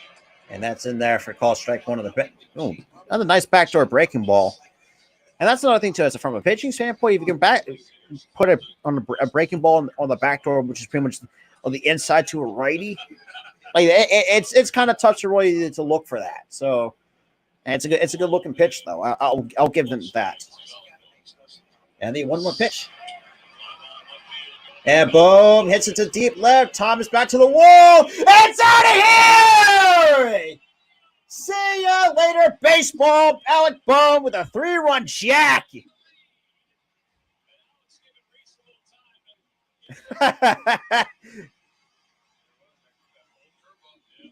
Hanging curveball is going to kill you every single time. When you don't have, like, say, an up, like a curveball, let's say, 82, 83 with some, like, slight vertical movement instead of, like, a 12-6, like, it's going to come back. The 12-6 curveball is going to bite you in the ass most of the time. I'm just saying as from a pitching standpoint.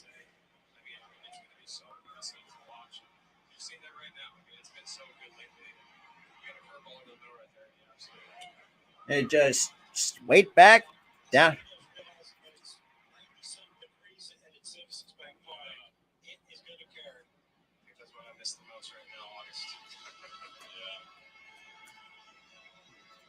See you later. So the Phillies put 5. See and this is what I said too. And JT to deep right. Is that going to go to the wall? And that's going to be close.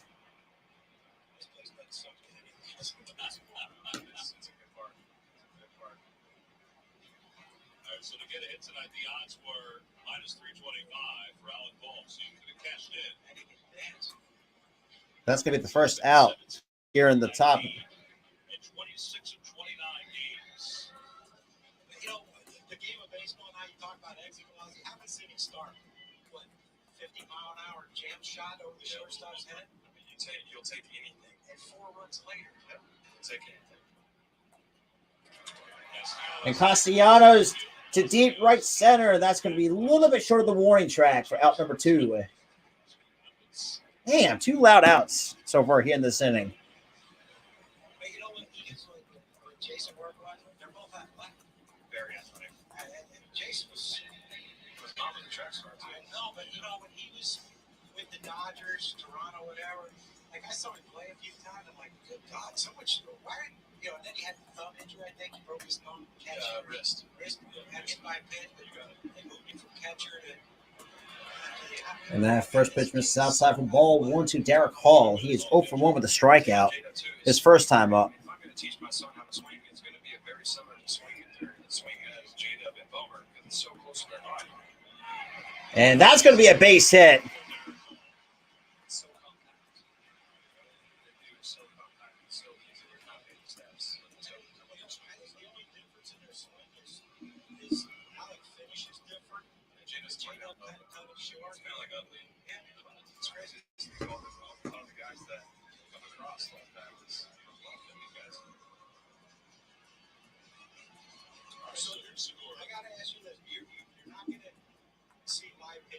So one for two goes Derek Hall so far here in the game. So now we got Gene Segura's 0-1 also. So they ruled it as an error. And the first pitch is in there for Cole, strike one on a break. First pitch breaking ball to Gene Segura. I'm surprised why everybody not is most of the lineup's not seeing or should be paying attention to see the first pitch curveball and the 0-1 pitch. That's swung and missed for strike two. Gotta slow that swing down. It's out of the sixth though.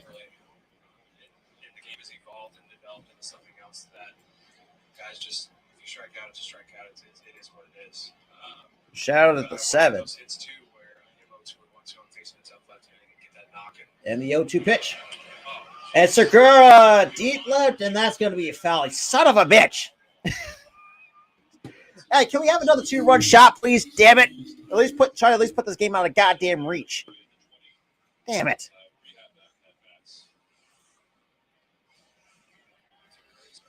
Man, just a little bit out in front of the.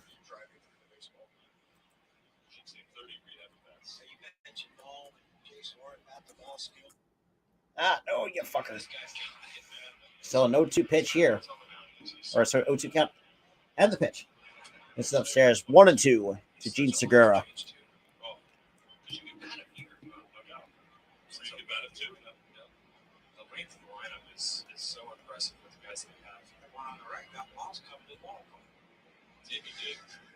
Gotta go south. Were they playing in New York? They're in New York, yes. They gotta go north. And that's swung and missed for strike three. However, the Phillies do some damage here in the bottom of the third. A 3-run shot by Alec Bohm really now puts the Phillies up 3, going to the top of the fourth.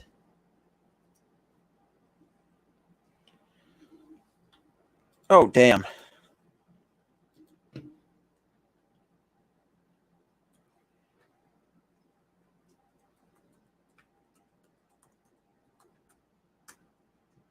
All right.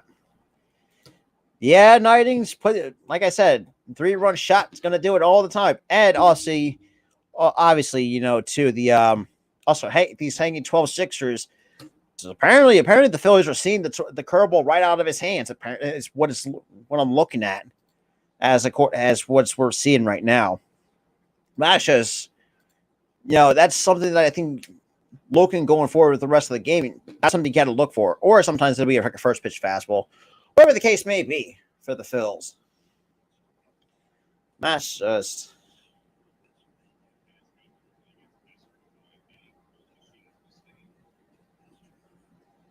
All right.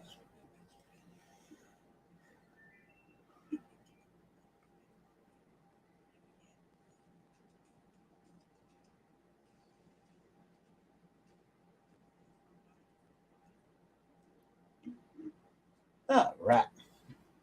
Let's get some comments here. Shout out to 10 though coming in though. I greatly appreciate it for those who are just coming in.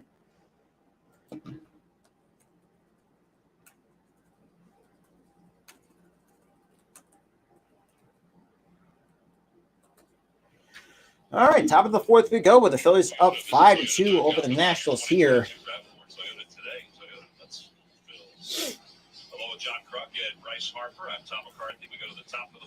Shout out to the 5 though. Greatly appreciate it for those who are just coming in.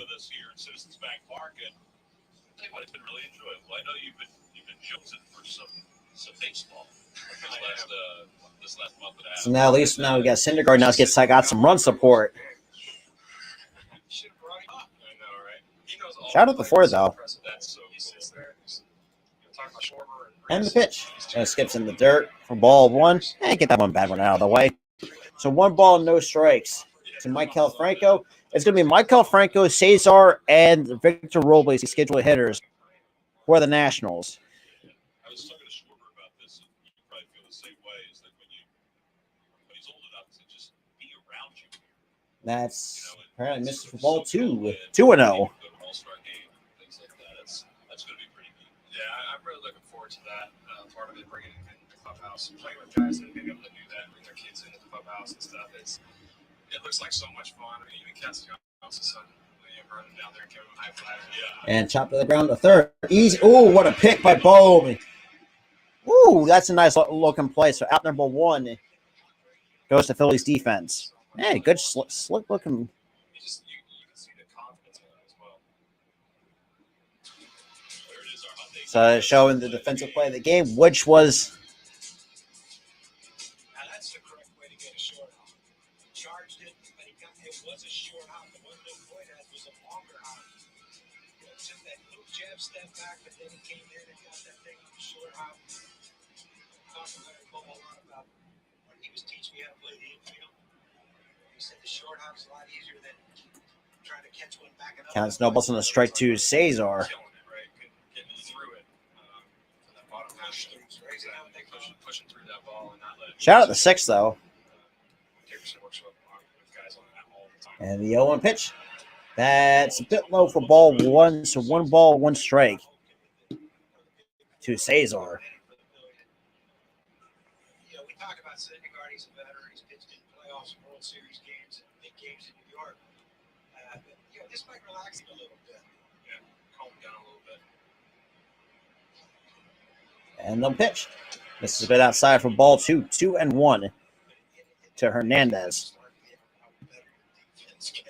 Absolutely. You stop thinking. So 61 pitches, 41 strikes, 21 to 20 balls. You just go out there and play the game. With Syndergaard's pitch breakdown. And the pitch. This is inside ball 3. I think as a young player, when I was playing, it was really tough for me at first to kind of separate. And, when you're able to finally get to that point and separate infield or outfield to hitting, you get that much more, better at the plate because you're not thinking about making an error or, you start. And that's chopped on the ground. Syndergaard has it. He will make the tag on Hernandez for out number 2. So 2 away here in the top of the 4th. I told him that it's a good play here by Syndergaard getting off the mound. He kind of does fall that way anyway, but gets to the mound and nice little tag on Cesar. Like a ball. Former Philly great. Shout out to the 8 though. Really appreciate that. I remember my second year, Noel was the manager, and my rookie year I hit over 300, and then the next year I wasn't playing to start the season. We were playing at Dodgers, Bill Madlock, who won 2 batting titles. Incredible hitter. Yeah. So we were walking up the tunnel in San Diego. And chopped to short. Stop. Easy play the first. 1, 2, 3. Go the Nationals here at the top of the 4th. So after getting some run supported by the Phillies offense, Syndergaard goes 1, 2, 3 scoreless here in the top of the 4th. To the bottom of the 4th we go with the Phillies up 5-2 over the Washington Nationals.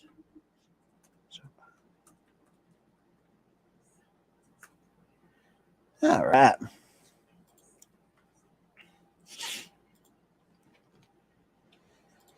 Oh boy. Shout out to 6 though. Great appreciate for those who are just coming in though.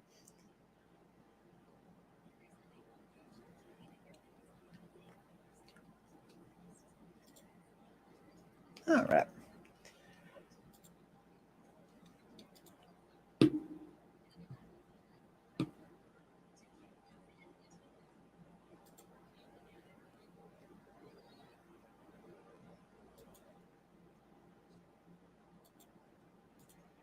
Yeah, all right. Shout out to the 9, though. I greatly appreciate for those who are just coming in. But for those who are coming in, yeah, the score does not lie. So Bowman with the 3. So we're going to give a little bit of a recap. We got 2 home runs in this game. One by Hoskins to tie it up at 1. Unfortunately, Syndergaard gets up 1 on a lucky base hit. And then you have, back-to-back base hits. Schwarber with a nice single to left. Or sorry, I'm sorry, to right over the shift.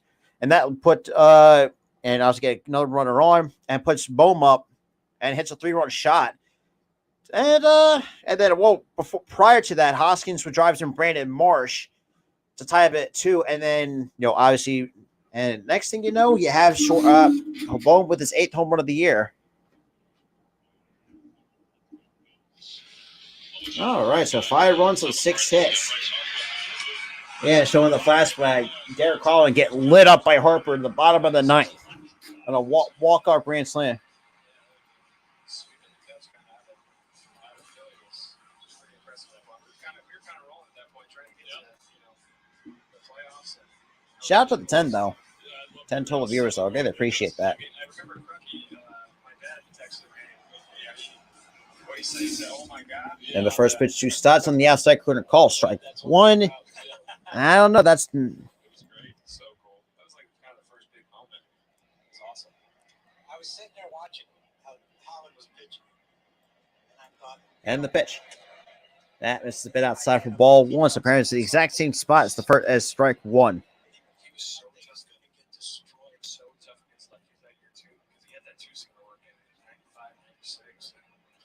Nice. And stop with a nice base hit. That could be extra bases, but it looks like Thomas would hold on, would put let's stop, put on the brakes, and looses his helmet on the way. This is your first home run as a Philly. Another lefty. Look at the fanatic in the background. Look at the fanatic. He does such a great job. Oh my God, My kids love him too. He does such a good job. Oh yeah, no, showing the first. Oh, when I said Philly, go for Bryce Harper. it's a shame you haven't geared yourself this. Someday we'll talk about it. Someday. Shout out to the 8, though. So right now, shout out to 7 from the YouTube page. So I greatly appreciate that.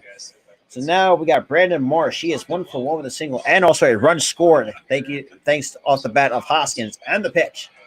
This is upstairs, ball one. So 1 ball, no strikes to the Phillies center fielder, Brandon Marsh. It was asked him if he still had the wig.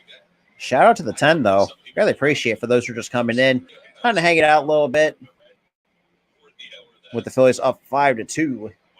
And the pitch misses down low for ball 2. Hey, what's good? What's good? What is good? Count. So, yeah, you did miss a lot. I mean, so far, Hoskins with an RBI single to drive in Brandon Marsh. Schwarber with a single. I think we got a walk. And then Bone with a 3-run shot. So here we are. Bottom of 4th. And the 2-1 pitch to Marsh. So that's chopped. Ooh, to third. I don't know about that. Shout out to the 15, though. I think that's one thing the game is the kids that play the game now growing up in lives. Yeah, there's Shout out to the 12 coming from the YouTube page. I greatly appreciate that. which is great. So we got a double play, which is not what you want to see. Move forward with the guys. How the Yankees doing? Such a good group of guys playing, young guys. Well, it's time to go to MLB.com and look at the score because we got to, like I said, we have to sweep the Nationals. Trey Turner, he's my favorite player. So Yankees and Cardinals. Shit, the Cardinals are up 2-1. Fuck. Over the damn. So much greatness in our game that I think it needs to be taught. And that's in there for the call strike 1 to Schwarber. Our older generation fade because those are the guys that paved the way for us. That's why we're playing the beautiful game they're playing. Right. But the problem is, and I was like this when I first probably 5 years out of time. And that's on the outside corner. Called strike 2. Guys have to meld with the current players and understand that back in the day, this is how we did it. This, you know what? All right. Back in the day, we did a lot of crap that ain't right.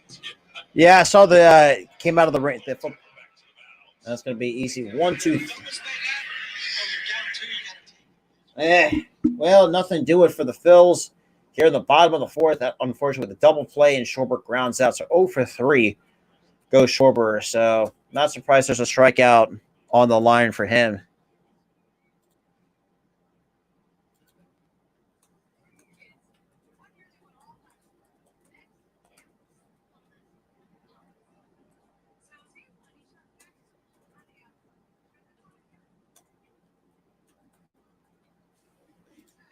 Appreciate everybody that's tuning in, though. Greatly appreciate that. Yeah, that's new. Definitely. Yeah, let's get this light. Appreciate everybody coming in, though. I really do. Really do. Now I go to the top of the 5th with still a 3-run lead for Thor to work with. I mean, and hell, it's surprise, and I'm really excited that Noah Syndergaard is actually really pitching pretty well so far in this game. Yes, I know giving up 2 runs and shit like that, but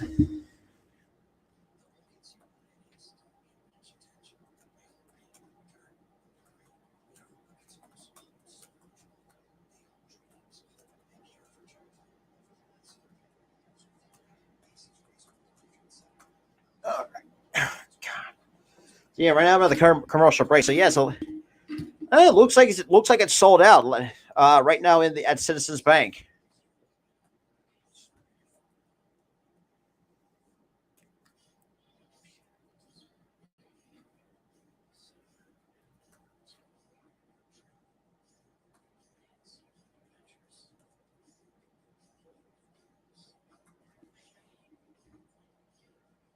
Oh damn!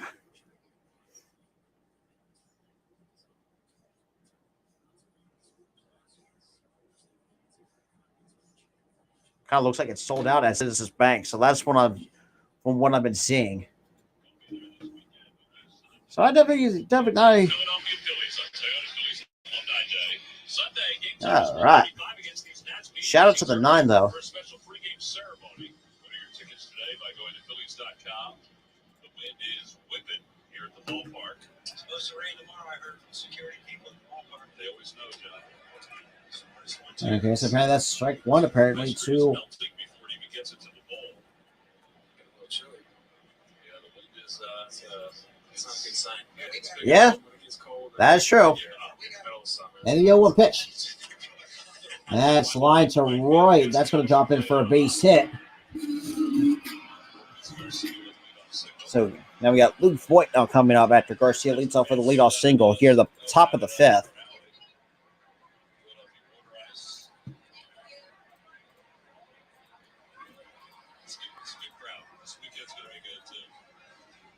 Keep winning, they're going to come. They're going to come. You know? Got a couple of big series coming up too after that Marlins series. So, What are y'all drinking? Shout out to the 11 though. I really appreciate that.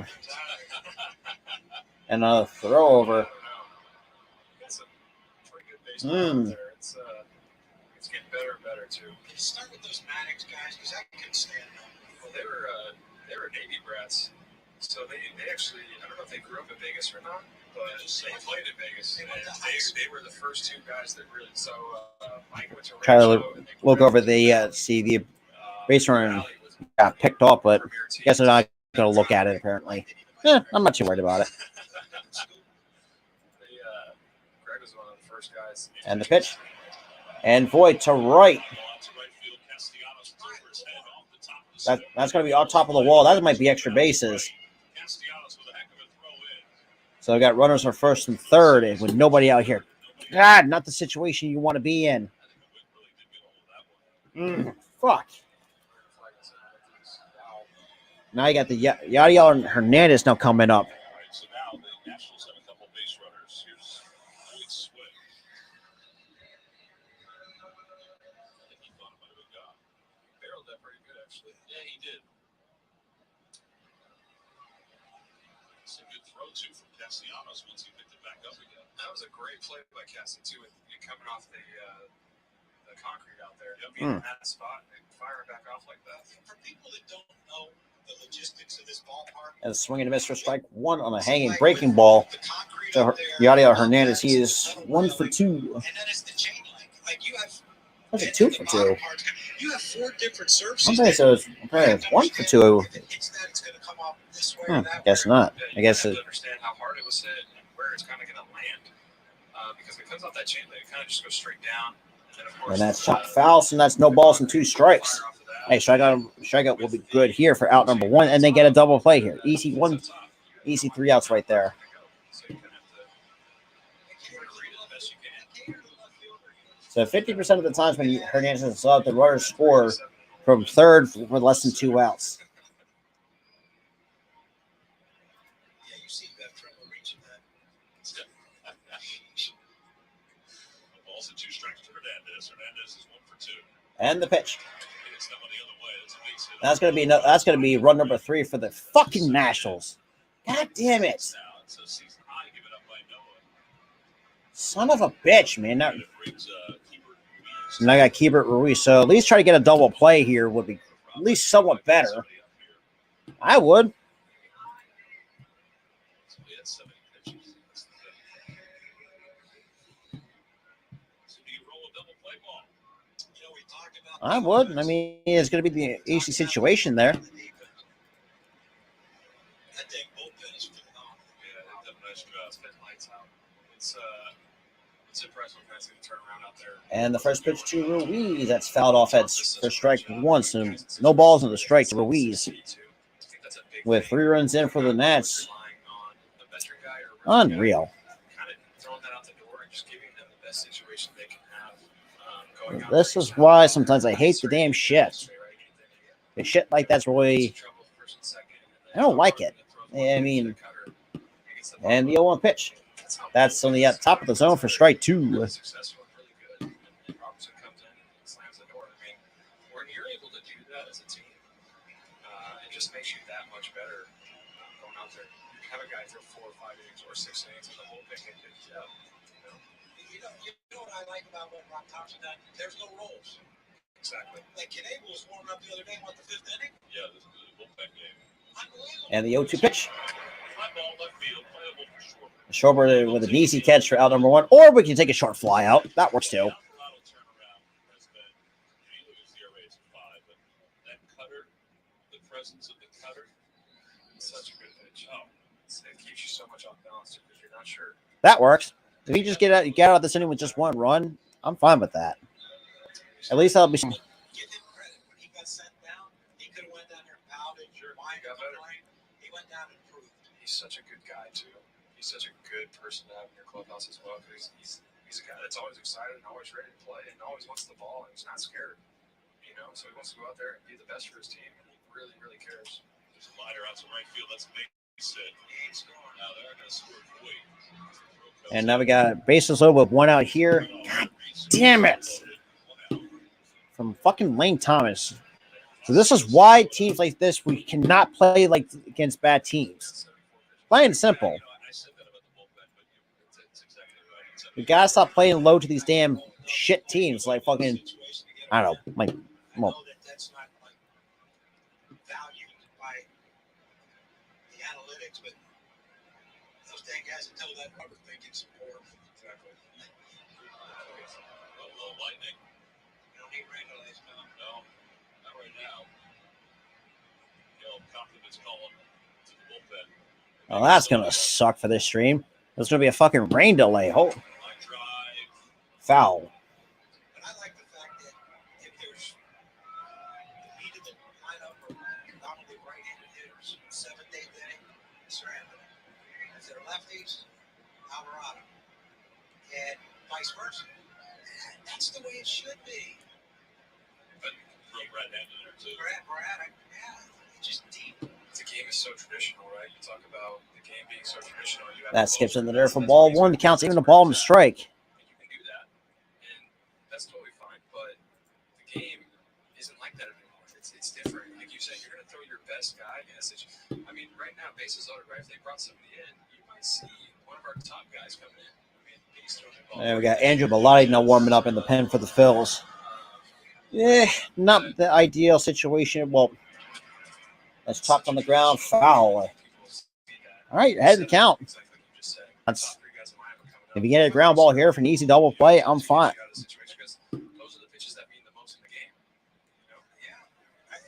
The ninth inning aren't always the most important outs, especially if you don't get out the eighth. Ninth means nothing.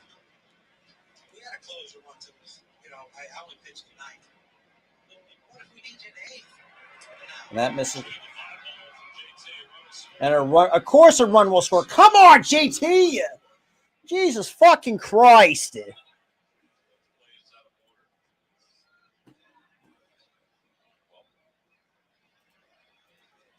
Son of a bitch, man. Well, fuck.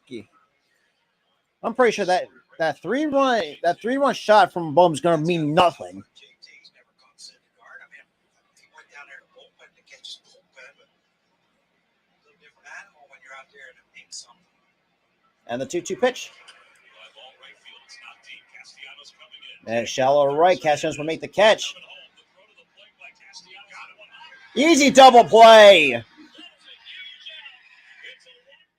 Well, thank you, Nick Castellanos, for saving your asses in the fucking 5th. I mean, fuck. I mean, goddamn. Hey, look, the Nationals are putting the bat on the ball. Because I got to think, too, the velocity is not as where where it once was for Thor. That's the crazy part, though. Fucking hell.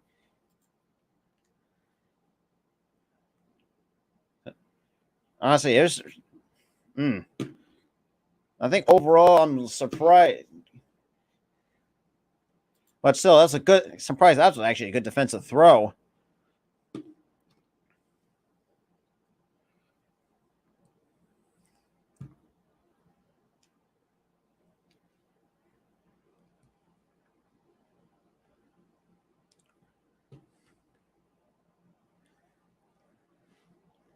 All right, bottom of fifth we go.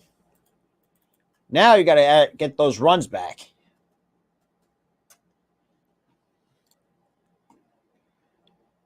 Oh, really? Interesting.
Shout out to the 9, though. Still greatly appreciate for those who are just coming in.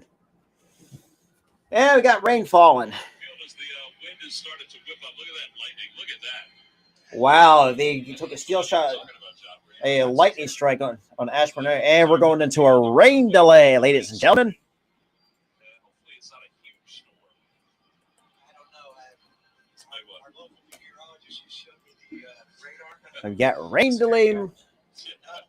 That's very unfortunate, to say the least. Yeah, it's a big storm. Yeah, we're going to be here a little bit. Yeah. Well, and again, we've enjoyed this time. Before we let you go, I want to ask you, Vince Scully passed away. You and I were talking about this. We talked about it on the air yesterday. You are, I mean, as I said, a student of the game, and you got a chance as a player to go up to the booth to see him in uniform. Shout out to everybody, though, coming in, though. I really appreciate that. Today. He is an incredible man. Yeah, rest in peace, Vince Scully. This is what, and while we're in the rain delay, this is kind of what I talked about. The thing about Vin was he loved the game so much. He saw so Yeah, that's what I kind of talked about in my show earlier.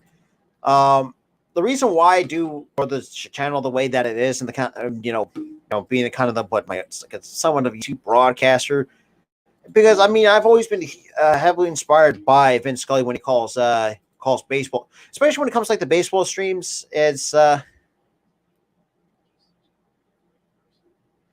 it's I don't know, like that's something that I just I really I'm very appreciative of what I do. Yes, I know I get some haters here on YouTube as well, and it is what it is. But like I said, I mean, I even said this too. Like Vince Scully is one of my huge inspirations for being a sports podcaster or a broadcaster, whatever you want to call it. But still, man, you love to see it though. I mean,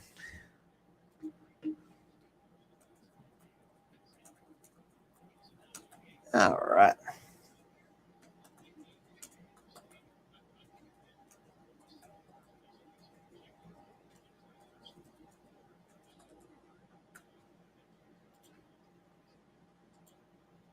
Shout out to the 9, though, and the one who like on Facebook. I greatly appreciate that.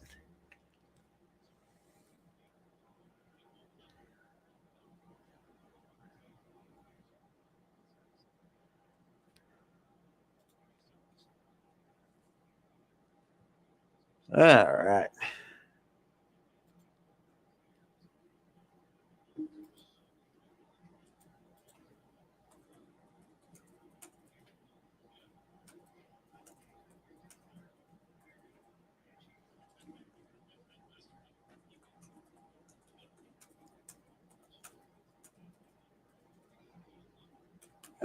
Damn. Well, that's the first time that's happened when I'm doing a baseball stream is going through a goddamn rain delay. Shit. That's going to suck. But at least, I mean, eh.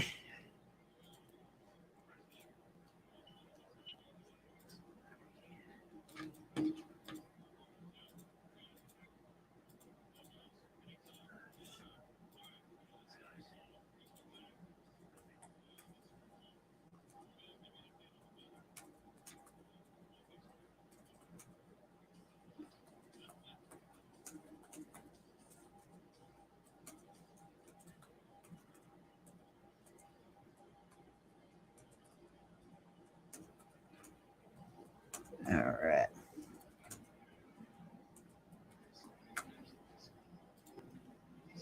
Yeah, shout out to everybody though. Yeah, so right now we're going through a rain delay, so that might just be some pitching changes. Yeah, for both teams. So that hopefully it's not long because I don't want to keep you guys here as well. Well, don't really. Yeah, all right. But yeah, but it's, like I said, I appreciate everybody that's been coming in. That's just shout out to 10 though. I appreciate everybody coming in. I really do. But yeah, so right now, as the bottom of the screen says, we're on a rain delay. So hopefully it's not going to be too. Hope it's not going to be too long. So I mean, because let's be real, I don't want to keep guys or be boring.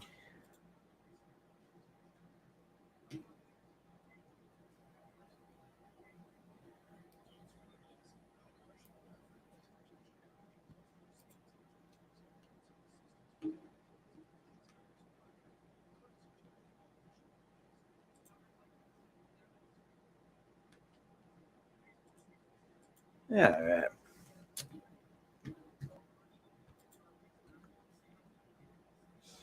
Ain't that the truth? Nothing worse than a rain delay while you're live streaming.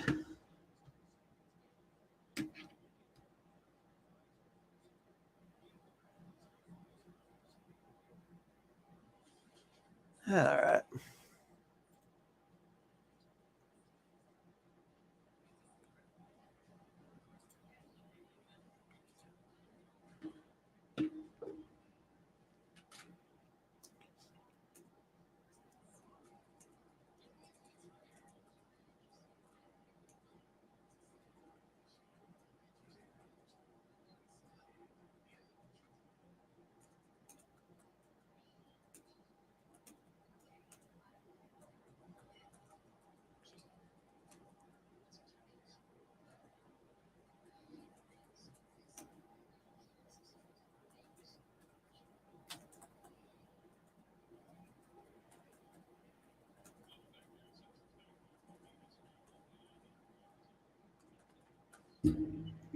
All right, so 4 runs and 11 hits and an error for the Nets. 5 runs, 7 hits on it for the Phils. Delay. The Phillies are on top by 1, 5-4. It is an official ball game, and for some reason, this is a late delay. This is the reason they're handing out a ball. He knocked this one out of the yard, just over the flower bed. Chris Hoskins is also homered. He's driven in a run with a base hit. And Noah Syndergaard has got 5 innings. He's allowed 4 runs. He hasn't really been. I mean, he's got 11 hits, but a lot of baseballs hit hard against him here tonight. But we've had an enjoyable night so far. Bryce was awesome. Really appreciate it. I mean, we have everybody at NBC Sports Philadelphia, the Phillies. We love the fact that he came up here and gave himself, opened himself up. Shout out to 15 though. I greatly appreciate for those who are just coming in. Appreciate for those who are coming in while during a rain delay. So yeah, like I said, it's the worst thing.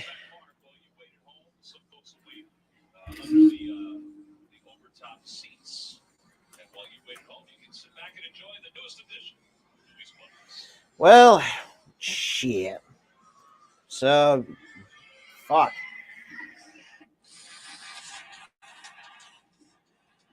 That's going to be crazy to do. Well, we gotta get a chance. So, I mean, shit. Yeah, yes. Well, I'm not going to end the stream. I might just hold off. NFL. Ah, real. Damn, that sucks. So right now we're going through a rain delay, which is the worst thing you could possibly do. Yeah, so kind of a little bit of a breakdown. Obviously, we know that Thor is going to be done.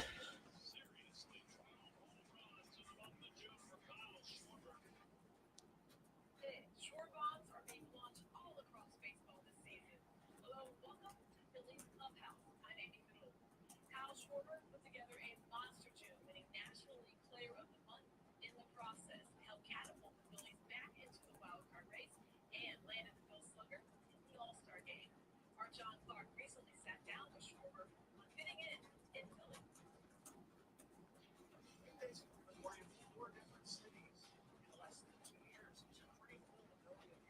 Hmm. Yeah. Yeah, it's definitely really nice. Last couple years where 2020 we were in Chicago, and then we go to Washington, get traded at the deadline to Boston, and then now coming here, getting the chance to sign a multi-year deal. And, this gives us that little rest All of the right. being in Philly for the next 4 years, and can't be more excited about it. We have the highest home run for at bat ratio in June in baseball history. Babe Ruth is behind you at number 2. I'll go to war with anyone saying the Yankees. Ah, damn. Shout out the 2 likes on Facebook though. I greatly appreciate that. Then again, I know Facebook's probably going to fucking do this ownership link bullshit that they normally do, but might as well just take a little bit of break and we'll see what happens.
Yeah, so Edward, right now we're in the rain delay. Right now, the bottom of the fifth, going to the bottom of the fifth, as it stands.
All right, looks like we're getting ready for back from the rain delay. So it looked like it wasn't. Average by a Philly in any month since Pat Burrow in July of 2007. In addition, he's amongst the National League leaders in sac flies, singles, and multi-hit games.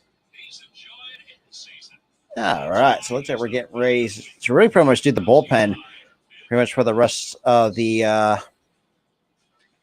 continue tonight in the third pretty much for the rest of the game because after the both starters are pretty much going to be done because of the rain delay. What's good, Papa Star? Appreciate you tuning in, man. Greatly appreciate it. Bounty quick stats. 24th of June, he's hitting 400. That's updated now. 4 home runs, 19 RBIs, 19 runs scored. And OPS 1.0.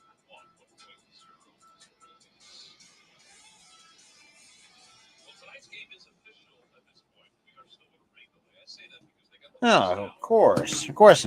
Well, we're not. to throw out the runner at home plate. But they are expecting some more rain to come through. Oh, boy. That's why the tarp is still on the field, even though it's kind of just a light rain. Right, yeah.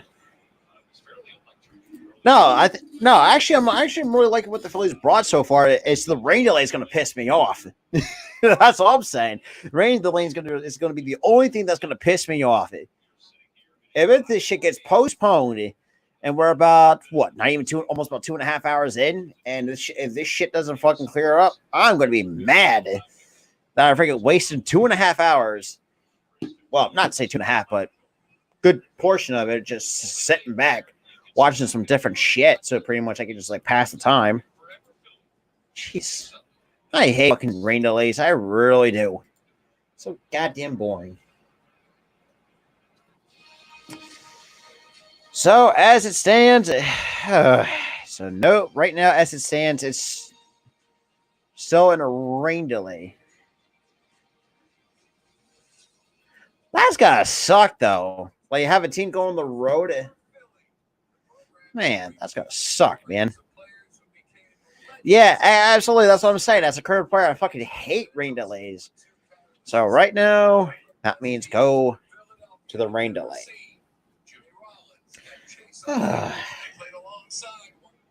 That's dumb. That is really dumb.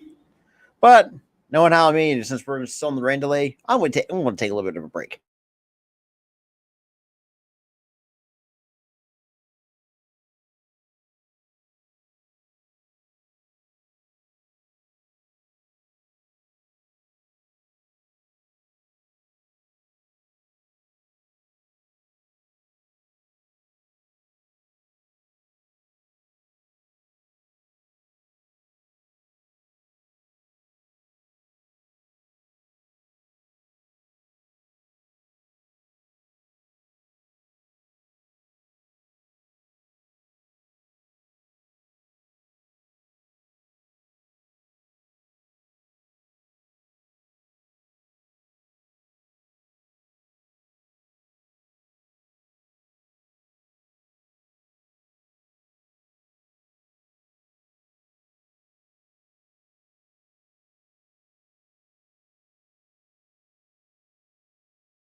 I mean, right now, Maz, we're still in a rain delay. What's good, man? What's good, Legend LX64? What's good? Yeah, so right now I'm just taking a bit of a break. Well, while well, until we get word to say, right now as it stands, the game's still official. We're going to say wait and see, and I'll give you guys the update when all this is said and done. Pretty much at this point, it's I mean, like not like most teams, like us, for example, we don't have the benefit of the doubt of having a dome over a stadium. So right now we're just stuck in the rain delay as it stands. So right now I'm just kind of doing what I usually do during halftime. So kind of take a little bit of a break.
Yeah, right now, as it stands, obviously to answer your question, I think right now it's still official, but right now we're still going through many different.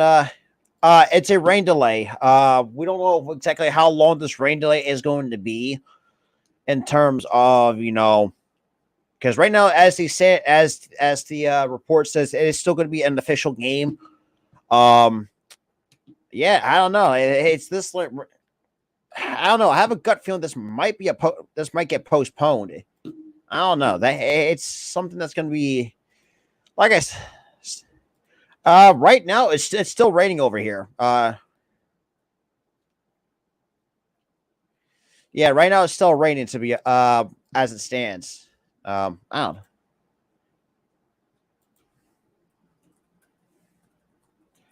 But yeah, so that's the reason why with the delay, the tarp's still on the field. We don't know exactly well, how long this much more, and not a problem. I like I said, this is the first, time that's ever happened. I don't think it counts as a win, but they'll make it up probably tomorrow as probably a doubleheader. But I don't know exactly for sure. Like I said, this is the first time that a rain delay has happened during one of the first time actually a rain delay has happened during these streams. So, like I said, I mean, I don't know exactly for sure what's going to happen.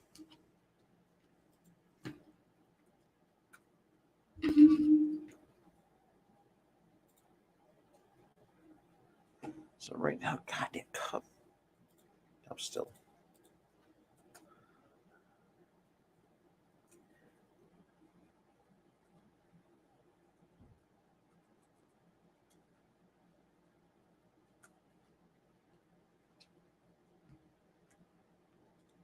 No. So, David, to answer your question, as the definition of the rule, or pretty much with the post moment rule, is that with the halted by weather or subsequent light failure or intervening curfew or an intervening curfew or time limit other presents resumption, it shall not be suspended. But if a game has happened, they should oh, what the hell? So apparently, it's supposed to wait a second. Give me 1 second here.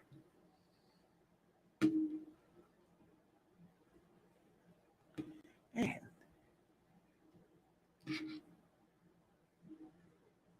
Okay, no, not the PDF.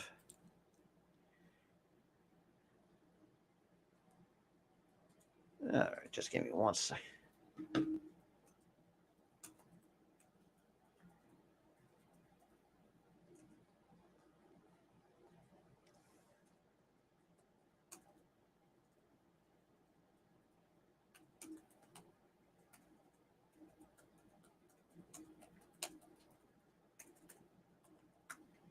All right.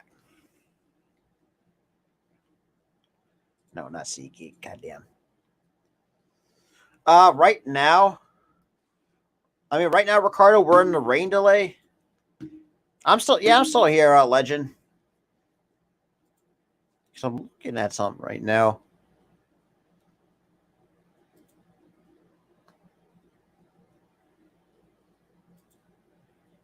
Uh, yeah, this freaking rain delay sucks.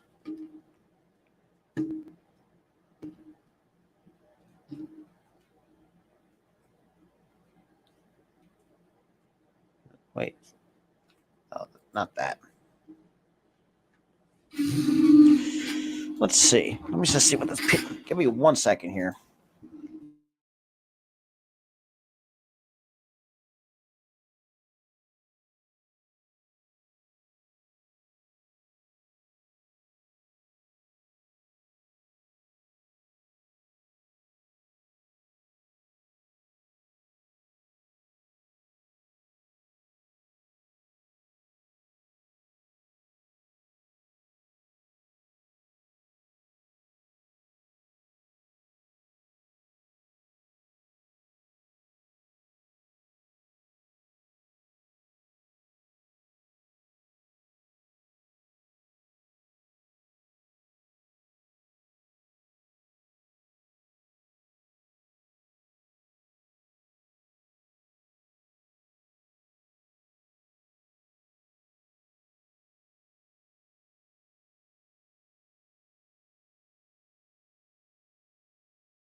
Yeah, I mean, right? Like I said, I mean, we're still going through all these like different different programs on NBC Sports Philadelphia. Yeah, and yeah, I agree, man. It sucks, man. The fact that we've been here for almost 3 hours, almost 2 hours and 49 minutes, and we're still in a goddamn, and we're still part of a rain out. So I mean, I really do.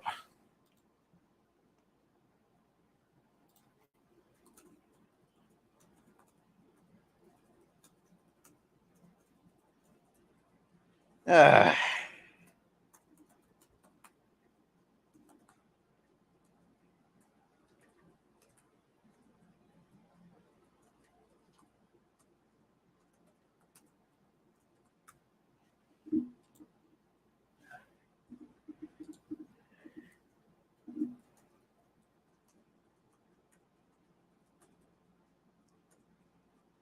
so yeah, so like I said, I mean, really do apologize for those who are like just tuning in because right now we're still going with these different damn programs.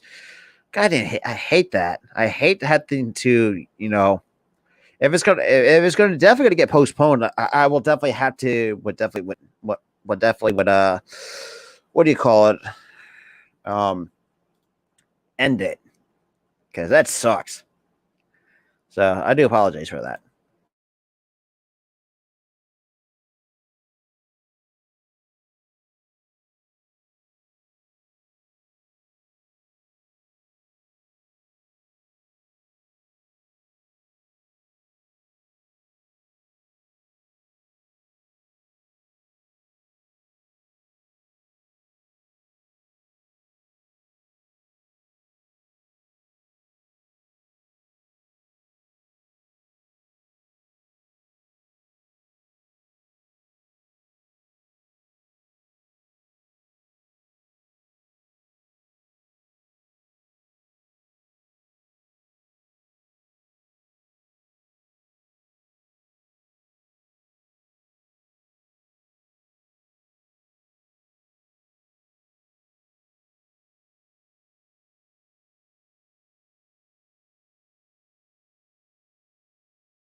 Yeah, OD Keen. I appreciate everybody though. I really appreciate some new faces coming around. Like I said, I do apologize because I know the rain delay is not out of my control, but shit. I mean, I know it's kind of getting kind of bored. Right now, Liam, they're stating as an official game until otherwise. Because man, this rain delay is gonna be fucking. If I'm gonna have to cut this stream early, I'm gonna be pissed off. Like, because right now at the time we're almost at 3 hours in total of streaming. So if not, then I wouldn't be surprised if they postpone it and try to remake it up as a doubleheader or kind of split in between. We'll see. Because all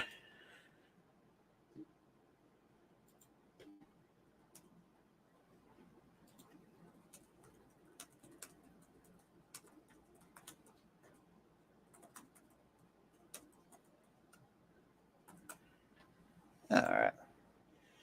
We'll see though, but I appreciate some new faces coming around the channel though. Coming in through this rain delay. You know, I really do appreciate it though. All right.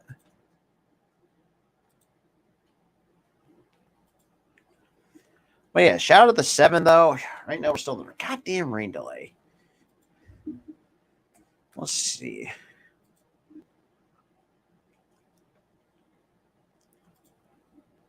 Yeah, if you guys are new, definitely smash the like button. Also hit that subscribe button, guys are new. Yeah, because we'll do this, from time to time, depending on my schedule. Like I said, honestly, Angel, I don't know. Like, still nothing. There's no other updates. They have not come back to say, if it's not going to get postponed, but it's like they're so constantly running, like, like Phillies clubhouse and all this stuff. Obviously, I live near the Philadelphia area, so that on NBC Sports Philadelphia. So really, there's no update. God, it's like, because, but shit. But I do it, like I said, like I hate keeping some like new faces coming back. Yeah, tell me, it's ridiculous. This is ridiculous. Mother Nature needs to go away sometimes.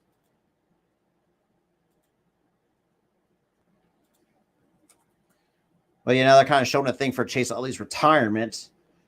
Now, can we see? All right, let me kind of. No, still more commercials. Fuck. Ugh, damn it.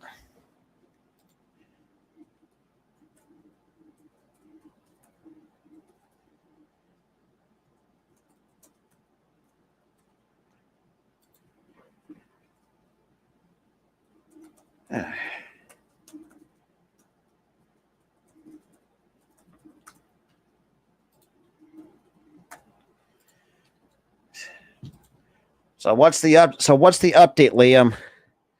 What is the update? Yeah, I'm very. Yeah, I mean, I thought it was an okay deadline. I thought we could have done a lot more than what we got, but with the lack of farm system, I mean, yes, if we have to sacrifice, I mean, I thought Brandon Marsh really actually had a pretty good game until the fucking rain delay. Yeah, I mean, Bohm really came through.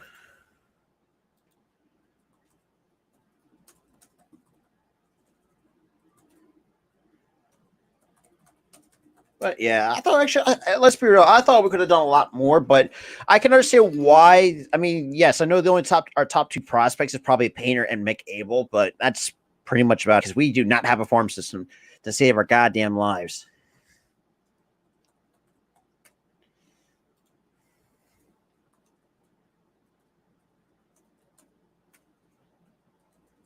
But yeah, but I do appreciate it though, man. Appreciate everybody coming through though.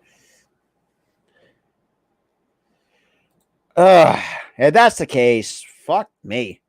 Jeez. It's been we're like 3 hours flat right now. It's almost 10 o'clock on the East Coast, and it's still goddamn pouring. So let's see.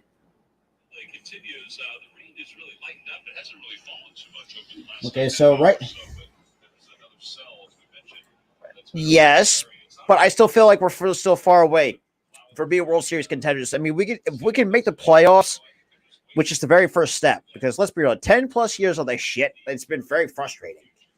So right now they actually did get an update. So right now the rate is lightening up. Please no more. Yeah, absolutely, definitely for sure. I mean, we could definitely be back, but I mean, like, there's Well, I mean, it's okay. It's a long night. Ice cream's good too. Give it some time. Again, there's a lot of folks that are down in the seating area because the rain has stopped. what are the Braves fucking up or something? Let me check these. Let me. So what are you talking about that, Luciano?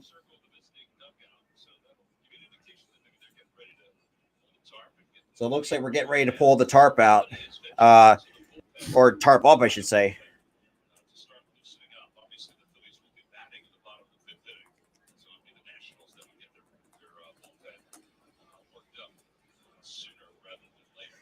Yeah, so it looks like it's going to be pretty much a bullpen game. By one, thanks to a three-run home run by Alec Baldwin, a home run Yes, and a single by Reese Hoskins. and see, and that's the problem. The question is, it's like we hardly ever, we don't. Well, the only ones I feel like we drafted pretty well was Bohm. He's actually, yes, I know there were some, hit and misses at times with Bohm in the last couple of years or so. Stott, yes, and this is where I say, I know Stott's kind of struggling a little bit, but it's not like really like majority of the rookies that's coming in. Well, I'm guessing I guess the Braves kind of fucked up or something because that's what I've been seeing. Let me check the score update. Of course, stinking commercials. God damn it! Oh boy, come on, Cubs. We need you. We need the Cubs to win. Fuck.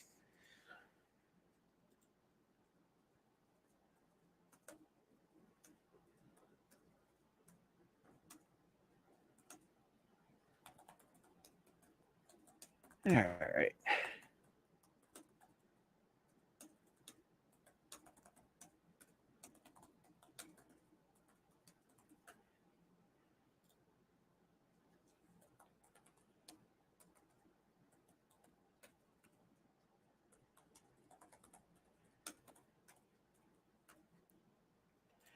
All right. Yeah, it might seem that way. And if that's the case, then so be it. Lucia, I had a feeling because trust me, I don't. I haven't. I stopped wearing braces. What almost 4 years ago? Yeah, I mean, because really think about it, because while we have a chance, I mean, I kind of. It might. I don't know, man.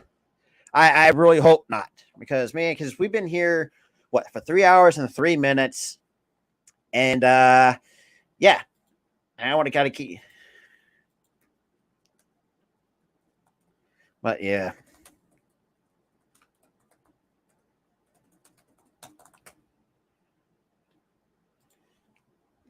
Because right now, I mean, because now kind of showing some Eagle stuff right now. But like I said, I mean, I do appreciate for those who are just coming in. Obviously, it's just, this rain delay kind of really put a damper on a lot of things. So, no, dude, like I said, I do apologize for all the stuff, all the, all that stuff. But I appreciate, like I said, I appreciate new people coming in. Yeah, and Luciano, like I said, I haven't worn braces. I mean, it's been a while since I wore braces. It's been almost 4 years now. Last time I wore braces.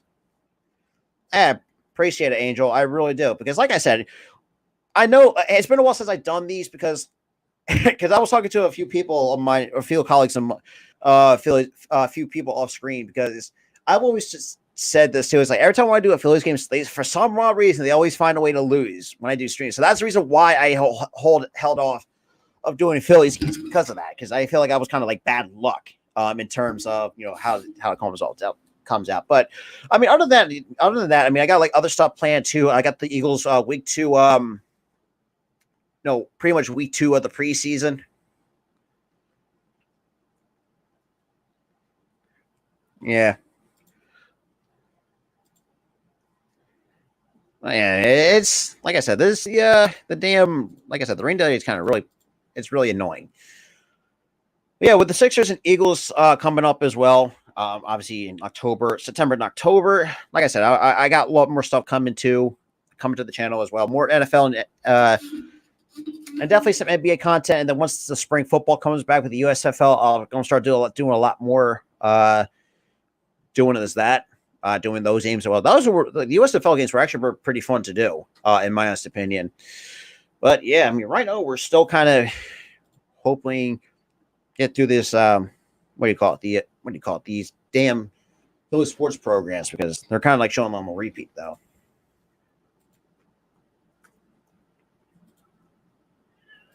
But yeah, I'm looking forward to the Sixers, Eagles, and I think the Phillies. I think are surprisingly actually doing well since firing Joe Girardi.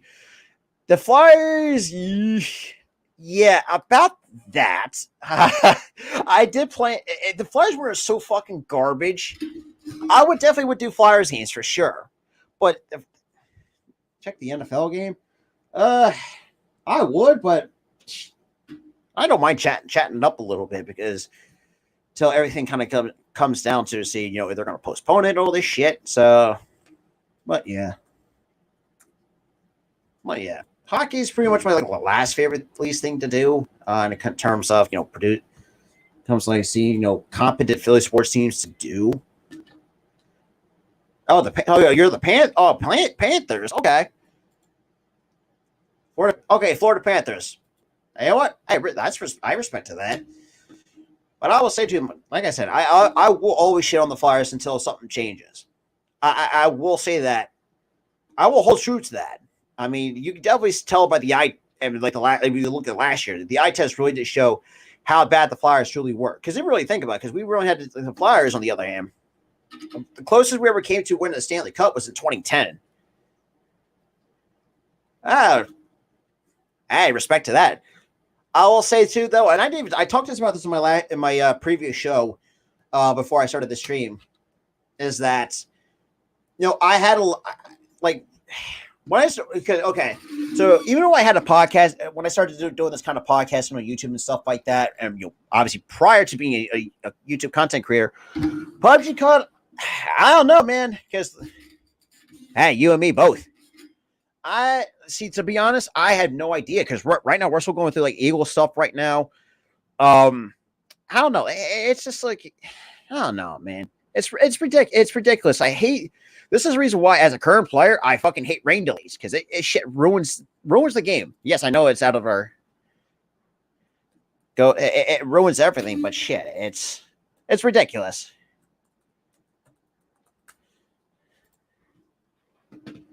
But yeah. But I appreciate everybody, though, that's coming in, though. No. Well, yeah, so right now, as it stands for the Hall of Fame game, let's appreciate some, Raiders. Yeah. I mean, see, that's the thing, too. Yeah, that's all. I mean, Harper makes everything much more fun to watch, especially when it comes to the Phillies, being that kind of leader that he is. But yeah, so Jesus Christ, I hate it. Oh, he's still 20 in the no. Hey, okay. Actually, let me refresh this. Let me refresh this NFL page, because I do not think the score is right.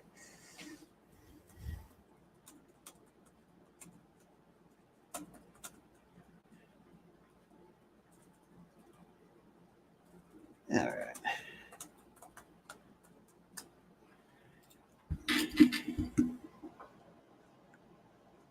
Okay, 29. I thought so. I thought the score, because I've been seeing the Legends score updates. It's then again, I'm not surprised, because the Braves still kind of stink. Because, like I said, I mean, it just shows that sometimes the Braves, and those are good too. I mean, for me, I'm a Nike kind of guy. The over's 30.5. Hey, it's possible, because man, they got some great talent over there. They got.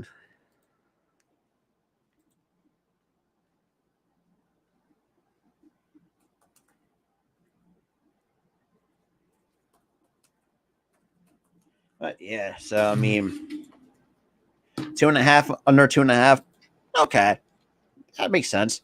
But still, I mean, I think the Raiders still have great talent. I mean, I think all that changes from last season.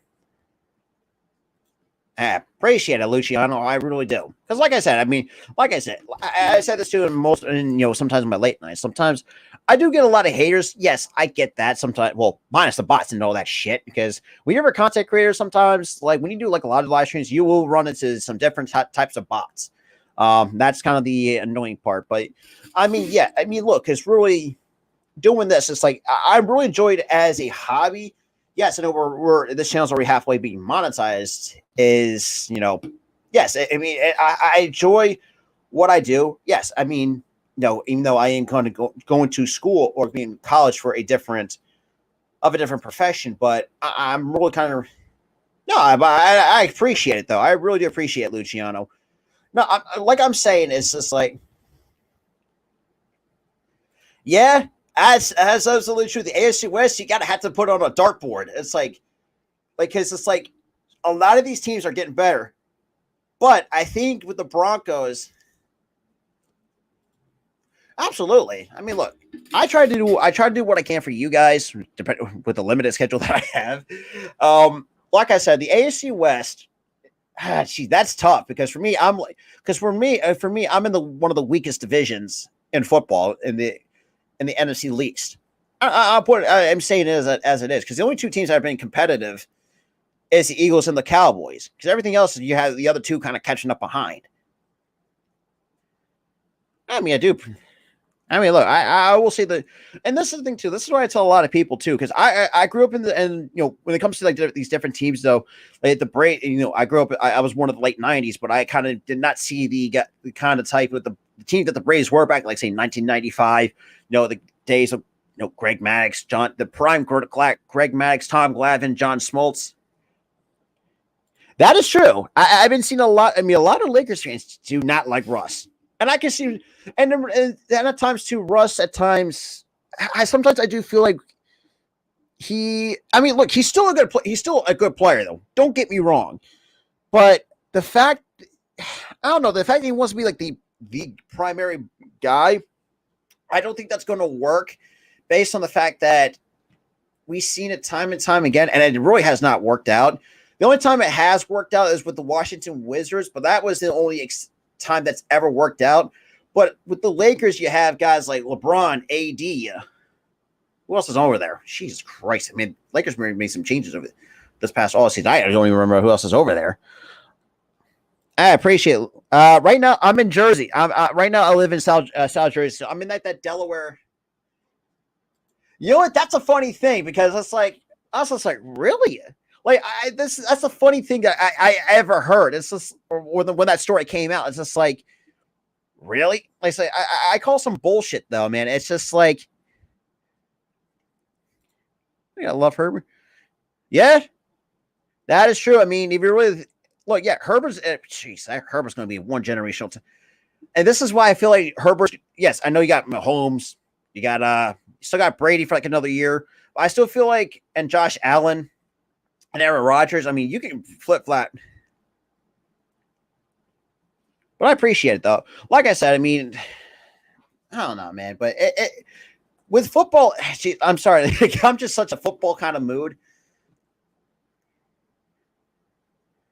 Yeah, I've been hearing a lot. Yeah, Mike Corzemba is another guy that's been I enjoy watching because the fact that, he shoots left-handed. It's just like, that's like it really like my fucks me a little bit because it's like it's like he's going to be left-handed or is he right-handed? Like that's just like that when that entire story came out, not just from Mike Corzemba, but from like other analysts kind of talking about that. It's just like I kind of shake my head. It's just like,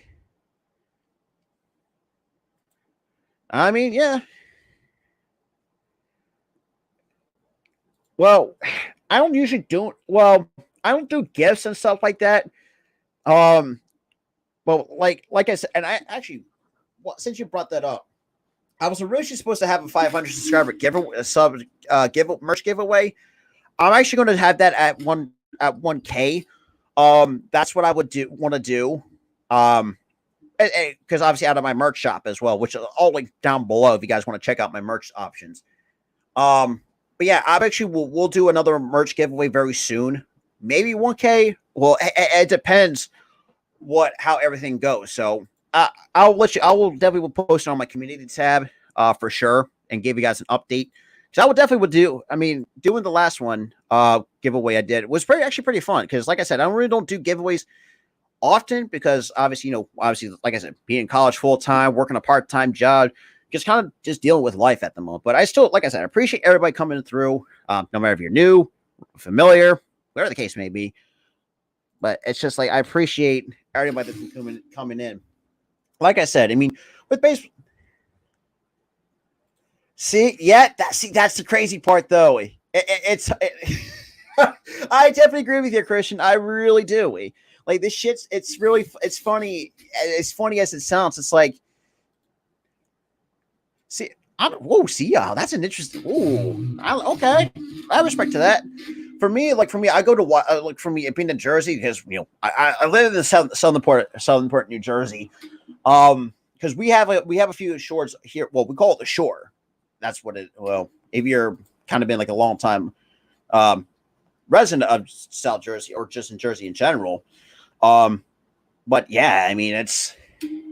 I mean, we got Wildwood, we have Ocean City, we have. I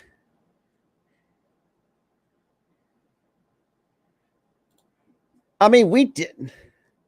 I'm actually in Gloucester, to be honest. I'm at Gloucester City right now because that part is South Jersey, so I'm not that far. Well, as well. I mean, we did resign Harden on a team friendly deal. I mean, he's going all in or nothing. That's pretty much what the contract's all about. And yeah, and trust me, I have my criticisms of Harden. Like, I that's how I see it.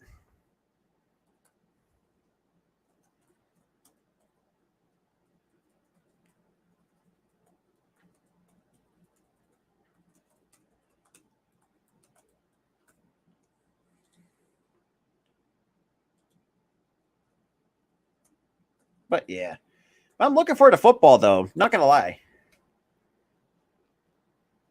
Yeah, I've been seeing a lot. Like he's really serious of really putting that work in because and not just that too. It's just like I mean, you still got guys like Embiid, Maxi, definitely gonna have PJ Tucker.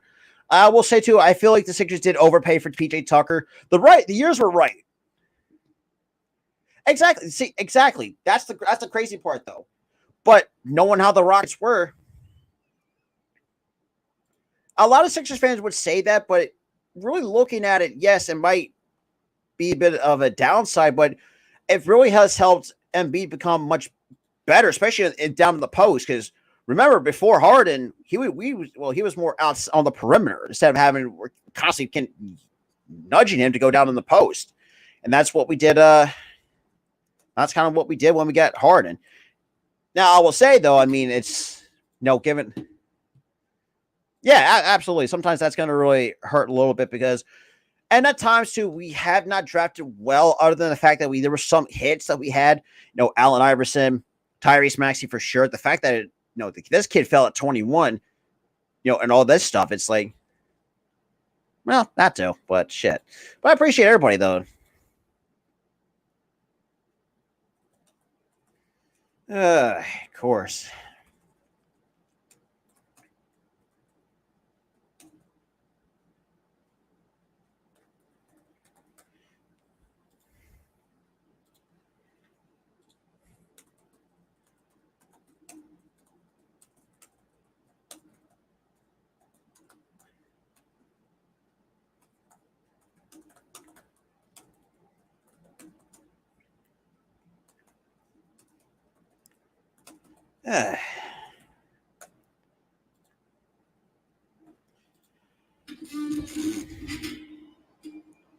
See, I would not mind that either. That is true. I mean, this is where, and the funny thing is, I actually made a video about this. Oh, Jesus, a long time ago, when Jonathan Gibney actually released his scouting report on Simmons, which is funny enough, 6 years ago, still the dude still never changed from his days in college. He's still the same player 6 years ago. Still, nothing has changed, and that's why, as crazy as it sounds, like, and that's the reason why, like, we've been telling it year after year to fix your game. Because nowadays it's like, we don't, I don't know. Like, Ben just really pissed off this entire city of Philadelphia and that entire Sixers fan base. Now, I will say there's some few defenders, which is very laughable to say the least. And the fact that, people will say, all this shit, like perimeter, like defenses like that. Yes, he might have good defense, but if you really look at, I say I would not mind either. But the problem with having Lonzo, at times he does have I don't want to say he has a bit of an injury history, but he has been known to get injured a little bit easily. But that's something that I would not mind, don't want to take the risk on. But if the opportunity was there, I would not mind that. I would not mind that for sure. But for me, it's just like when it comes to like the South Jersey, absolutely. If it's if we even need a 3-and-D guy, yes, I would not mind taking Lonzo. Or there's a few other ones on the top of my head that I could think of. We could have make a push for. One was probably either DeMar DeRozan, maybe, but I know that was kind of out of the stretch of the possibility. But shit, I mean.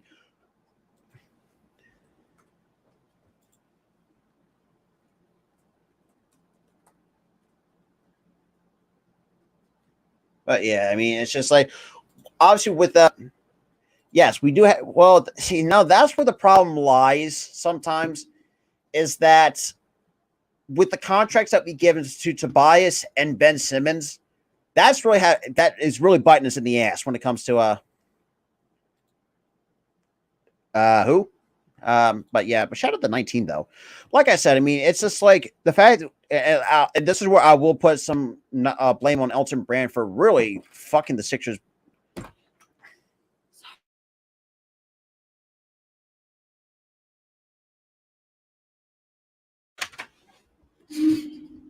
Yeah, I mean, DeMar DeRozan on Jesus Christ, that's gonna be fucking disgusting. Yeah, that is gonna be crazy to really think about.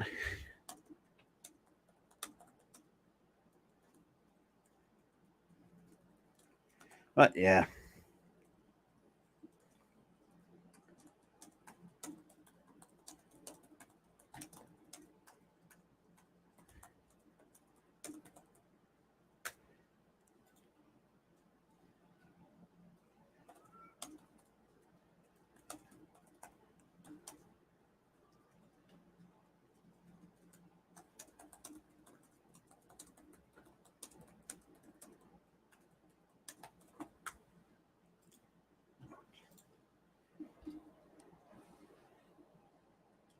Yeah, and that I definitely agree with that for sure. Exactly. Take care of business and do the right fucking thing. And this is why I knocked him on giving Ben Simmons that max contract and to same with Tobias. And that's the reason why that set us back when it comes to with the money cap, with the financials of it. That's what I would. It's really annoying to say the least. As that's what how I would definitely would say. But yeah, man, it's ridiculous. But shit, when are we gonna get this done? Man, if they're gonna have to finish this in 5 innings, I'm gonna be fucking. Because right now we've been here for almost 3.5 hours. I know. I know. Look, Hey, look. I'm welcome to finish the say. Yeah. I can't go wrong with steak and pizza. I will agree with that for sure. And like I said, like I don't just like if you're like I say a Lakers fan, Raptors fan, whoever is a fan of the NBA, we're all more than welcome to welcome around here. Like I'm not that kind of person to where I would say would deny certain people like some for, fans of other teams. I'm welcome to all of that, definitely for sure. Yeah, it might seem that way. We've been here for almost 3.5 hours to shoot the shit, basically. Well, not just that, because obviously with the damn rain delays, really pissing. Like I said, it's really pissing most of us off.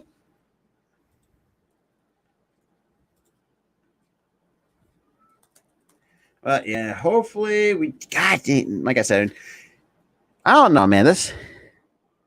I don't know. This is gonna be very interesting to really take to watch. But like I said, I do appreciate everybody that's been coming in, though. Honestly, you know what? Honestly, for me, the top three for me when it comes to food is pizza. Well, that depends on what type of pizza. For me, I go with the old school pepperoni, and also depends on where you're getting it from too. Because here, like, depends on where you're getting it from. Like steak. I don't mind steak too up. I'm more of like a guy who with like chicken and stuff like that. Like chicken, fish, all that stuff. Like I said, you mean well, obviously with the rain delay. I mean, what does because I don't want to give you guys so much dead air. Well, unless I've had to take a little bit of a bathroom break, but that's an only exception. But yeah, I mean, Angel, like, I mean, hey, look, I'll talk to anybody that's interacting in the chat. Chicken number 3, yeah, absolutely. But yeah.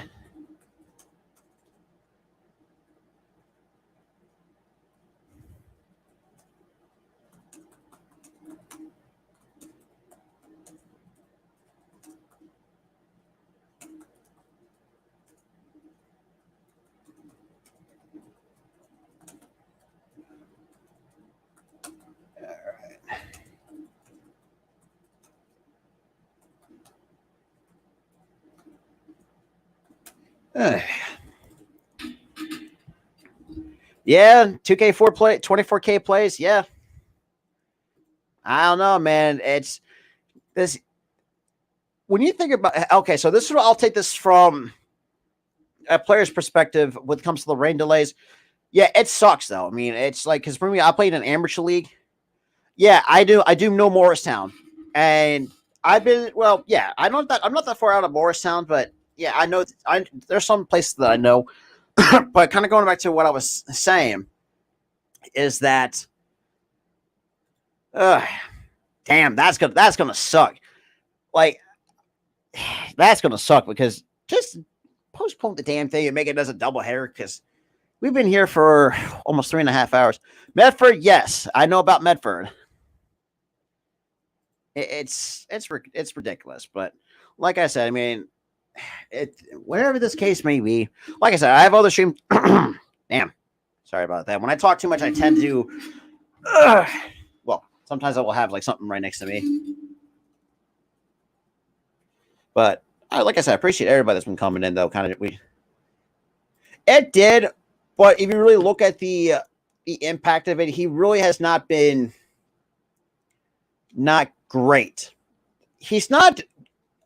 I'll say this too. He's not bad, but he's been below average to say the least. And the way that everything goes. Because if you really think about, and I said this too, and I made a video about this, or talked about this during in a video when I heard when the news came up.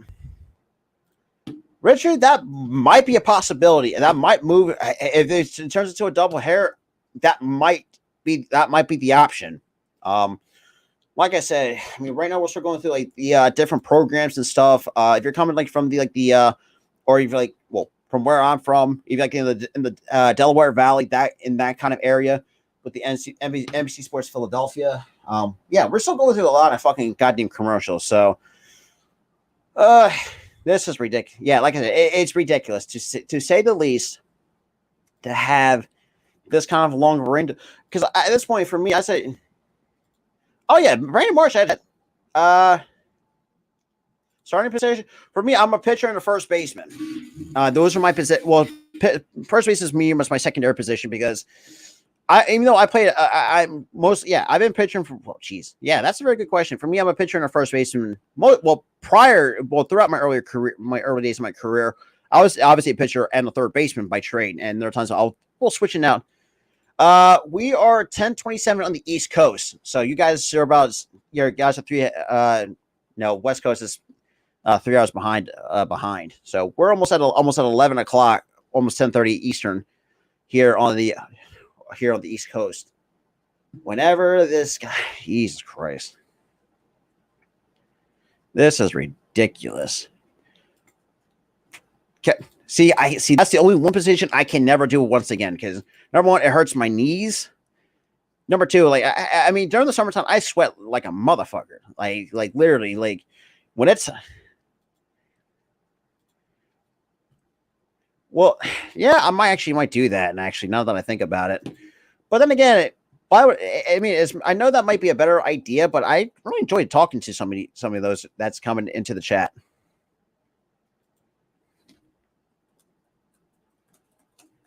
But yeah.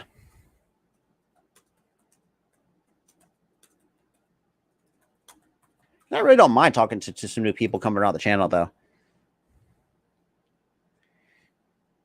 Hey, if that's the case, just end the damn thing. Because at this point, I don't want to keep you guys much longer than we have. Oh, jeez. But yeah, so.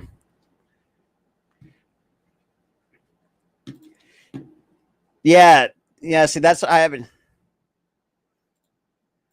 Well, yeah, if they get, because you really think about it, because if the range, because right now they were going into the bottom of the fifth before the rain delay even started. So as the rain delay came to a start, the Phillies. Well, I'm still be here on the stream. I just got to take a bit of a bathroom break, so I'll be right back, guys.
Oop, oop.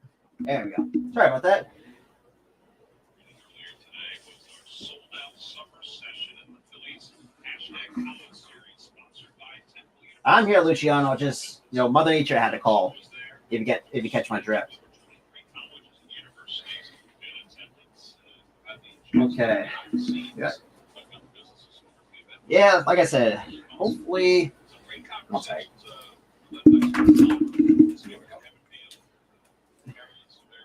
Yeah.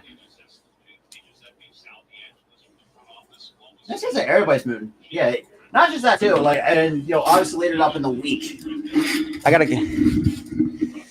Yeah, well, doing a lot of live streams when you do it as a content creator, sometimes it will cause you to get taken. All right.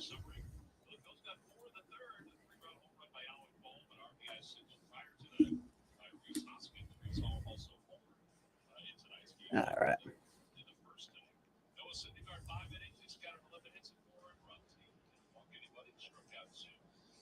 Not a bad night for Syndergaard, I can tell you that much. I mean,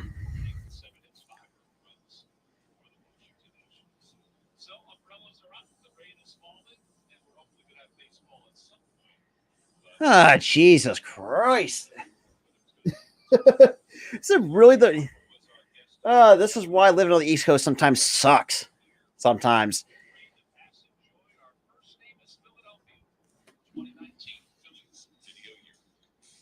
Now here comes the freaking goddamn yearbook. Only 11 hits though, man. I mean, yeah, that's definitely true for sure, man. It's really, it might seem that way. Oh boy, this is ridiculous.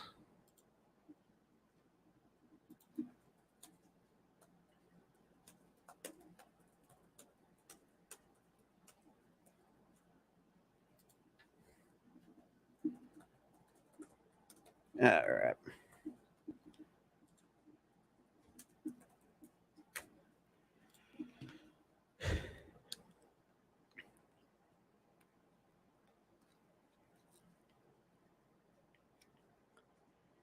Yeah, I mean, you really think too. Like Syndergaard has been on with 9 days of rest. Got to think too. Also coming from California, along with Brandon Marsh, I think actually did pretty well.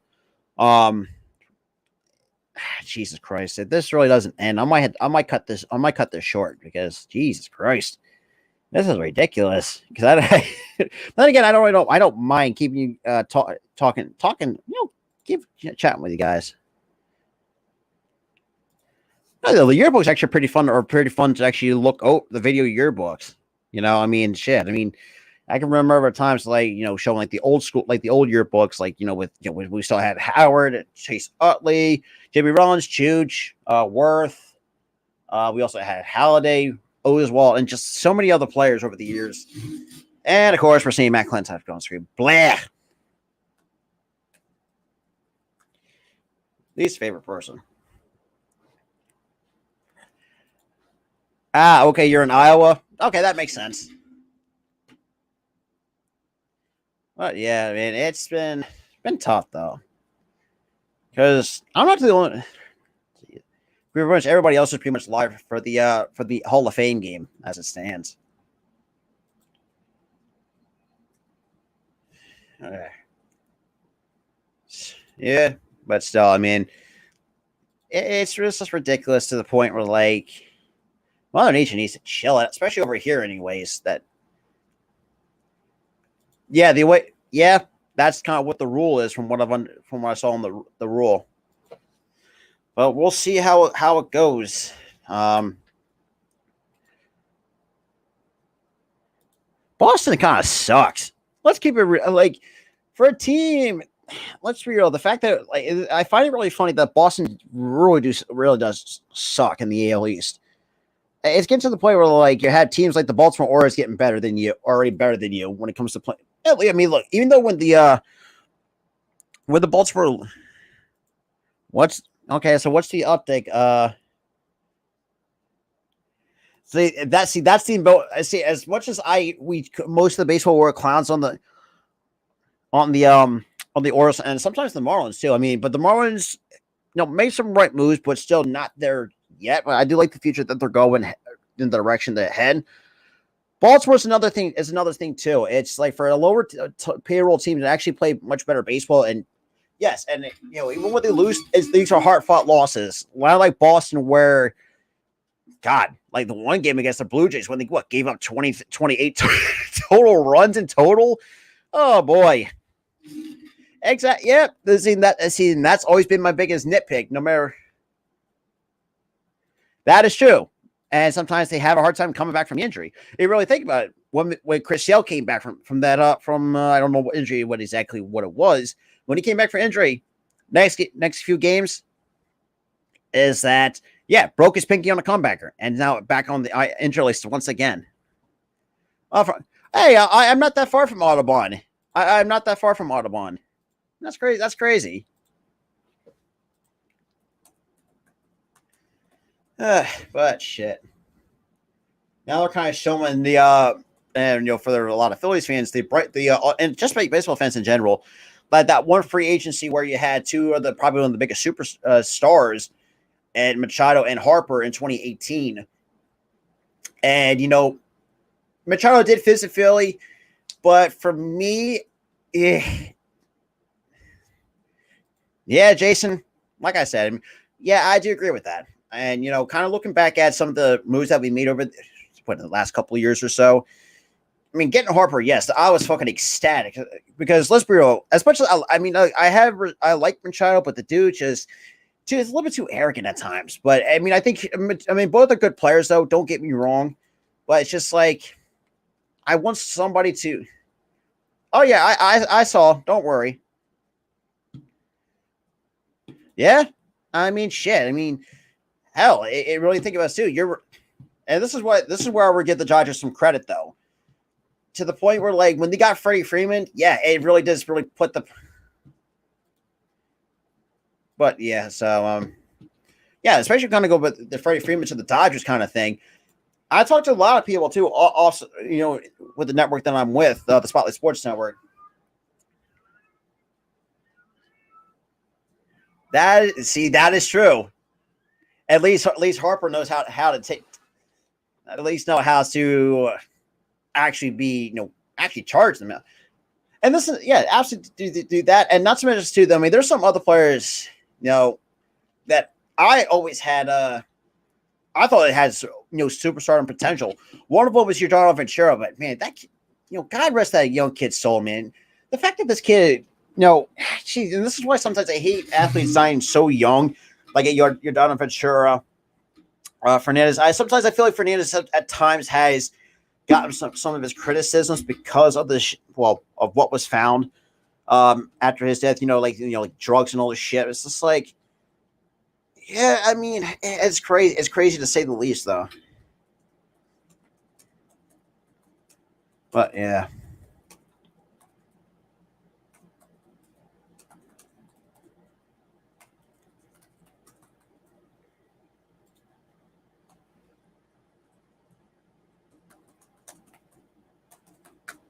But yeah.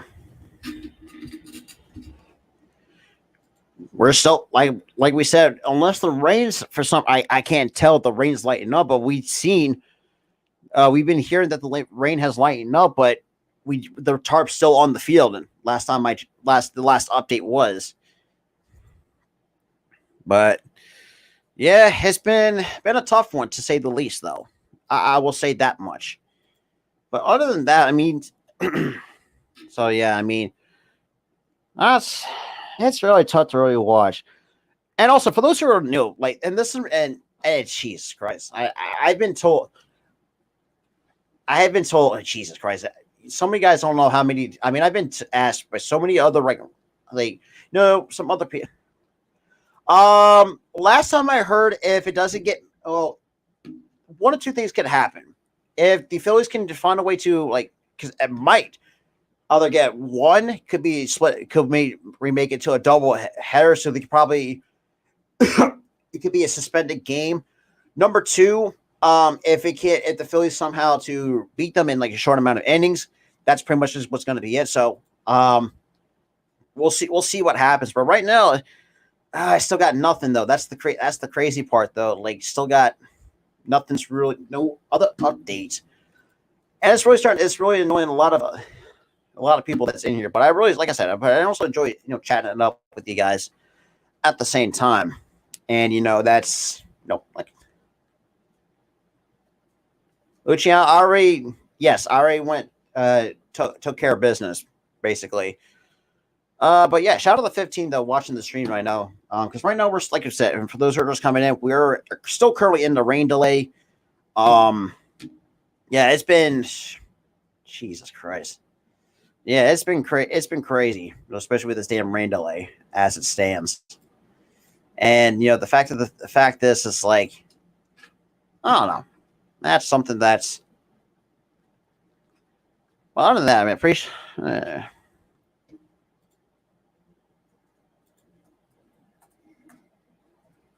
Now I kind of go over some old Philly memories. Apparently, Jesus Christ. Actually, I want to see what because my buddy BLSG is actually also streaming this as well. We'll see how everything's going with him at the same time. But yeah. Favorite song? Damn. Hey, if that's the case, then see for me, I usually don't bet on games, so I couldn't tell. But we have a couple new people on the Spotlight Sports Network. Parlay Fridays will kind of break down song.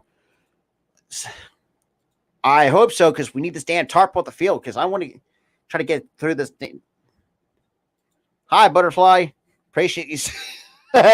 Still in the rain delay. So, that's pretty much about it. To be honest, Luciano, I really don't have a favorite song, though. I mean, there are times it's I do have, favorite types of music, though, from time to time. I'll pop in there every now and again. But most of the time, it's, I'm pretty much a heavy metal kind of, I'm a metalhead, basically, is basically what I'm saying. But, yeah, that's where, at times, yeah, but appreciate the 4 likes on Facebook, though. But shit, it's. You would think the league should at least stepped in and just I don't know, man. But yeah, so I know my buddy BLSG is pretty much all my. That's pretty because he and I are the only ones doing this game. But yeah, But yeah, so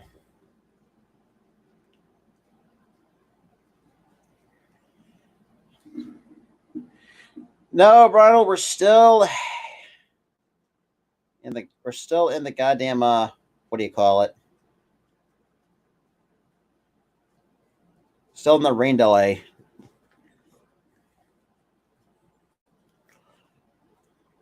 No, I'm, yeah, and yeah, I mean we're still at this point. Just suspend the damn game because this is ridiculous. Like I said, I mean it's Mother Nature needs to get the hell out of here when it comes to fucking sports and weather. Sometimes I feel like basketball. Sometimes, I don't know. It's ridiculous. It's crazy, man. It's really crazy. Shout out to 20 though. I greatly appreciate that. Really do. Still kind of chatting it up. Jeez.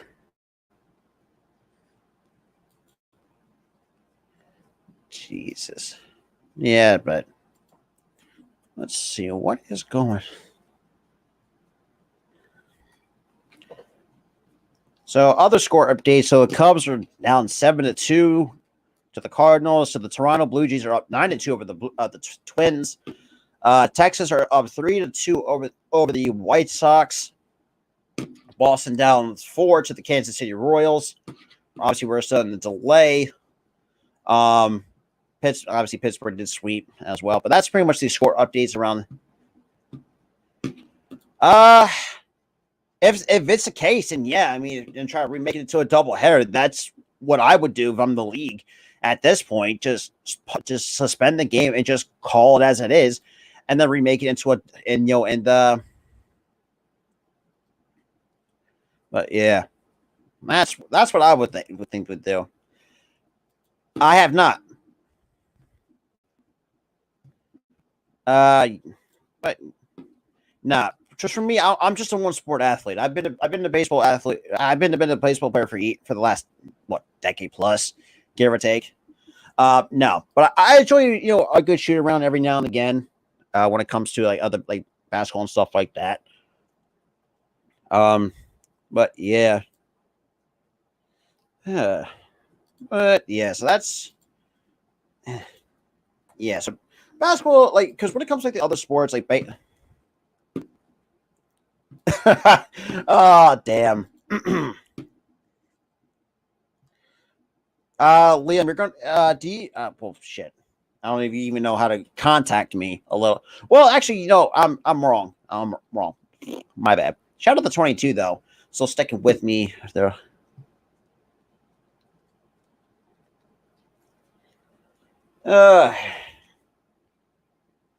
It's showing a home run by Kingery, another guy that not has been.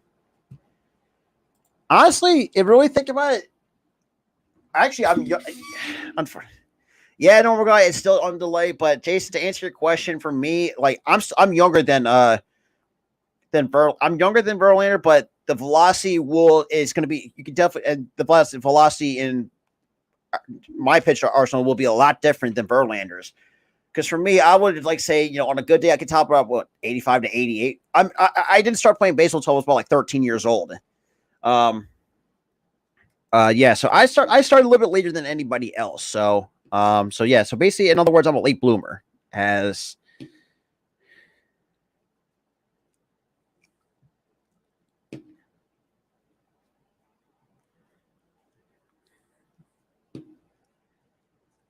but yeah.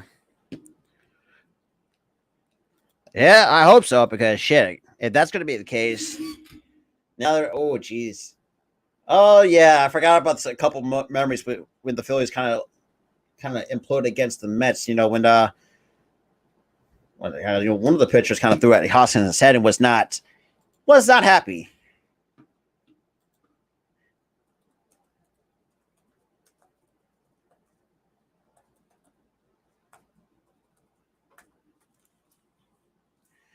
But yeah.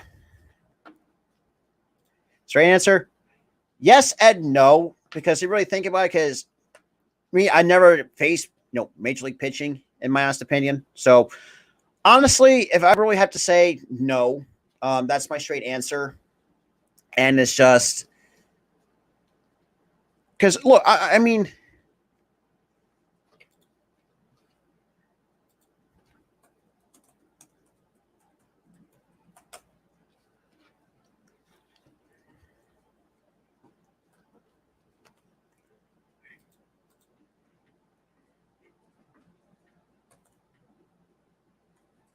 one second, guys.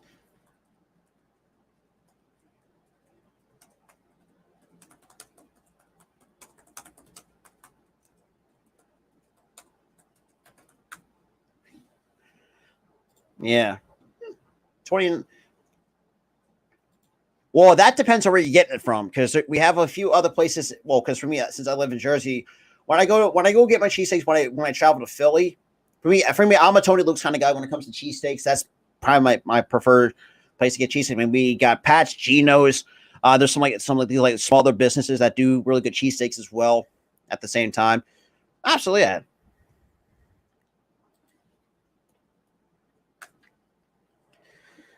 Oh boy, yeah. See it, and I agree with that, but it definitely shows some. That's just yeah. Freddie Freeman. Let's be real. I mean,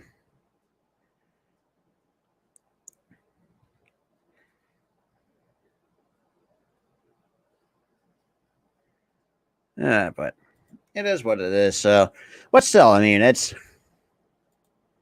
yeah, absolutely though. Really appreciate it. But yeah, Jesus Christ. For me, I thought there's that too. I thought the trade deadline was very interesting. Jonathan, your guess is as good as mine. It's almost a quarter of 11 uh, while we're still here, because obviously, I don't know what Philadelphia or the MLB is doing. Because let's be real, call the damn game and make them into a doubleheader so we all can go. I hope so, Liam, because we've been here for almost 4 hours calling this shit. Jesus Christ, man, this is ridiculous. Then again, it's not the first time I've been on a baseball stream that's been over 4 hours. I mean, if you really think about it, the last time that's happened was when the Phillies went extra innings. I think against the Dodgers when I did that game, that went almost 4.5 hours. So, yeah, tell me about it, Jason. Jesus Christ, this is ridiculous.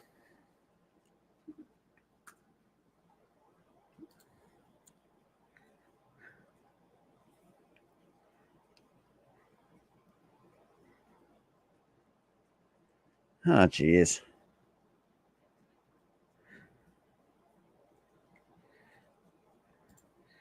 Eh, damn. Yeah.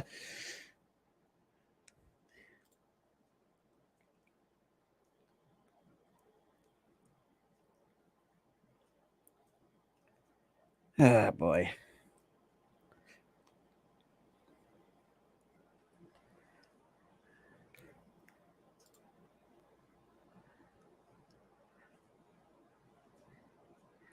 I don't do pick that. See, for me, I don't do like the picks and stuff like that. I have a couple guys on the here on the Spotlight Sports Network as well. Probably Fridays. I have Jake the Snake Silver when it comes to like the bet and bet like the under on like the betting and stuff like that. Probably not. If it's going to finish continuous tomorrow, probably not because I have work tomorrow. But luckily, I don't have to go in until like later at night, so good enough for me. So at least I can get to sleep in a good chunk of time. That's all I gotta say. But shit, this is where I think too. This is where the league needs to realize, like, if you're not going to have stuff going up, just like postpone the game and just do it another day. Yeah, give me 1 second. It's a close game, yes, Butterfly, but we're still. Jesus Christ, this damn. All right, so let me get because you got the Snake Sports Talk Show and all stuff like that. Because Jake knows pretty much. Just give me 1 second, guys. Because you can definitely find Jake at the Snake Sports Talk Show, but I will definitely post a link in the chat for sure. and same with Parlay Friday. So you guys can check them out when you come. If you like, if for those who like are like the betting types, I would recommend checking out. It's mostly Parlay Fridays because they're the most because obviously Jake's got some personal stuff to do right now, taking care of, but. Our good buddies at Parlay Friday who do like a lot of the bet and stuff, and like the over and unders and all this stuff, like they will do all right, so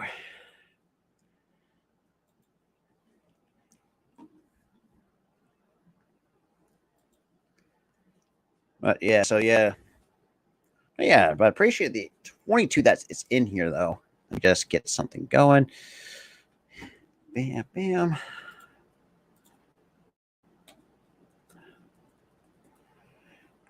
I mean, I think so. I mean, if they can start put more hits and runs together, absolutely, because we cannot be. And like I said, the Nationals ain't nothing.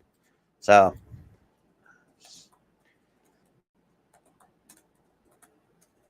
give me 1 sec. I'm putting the.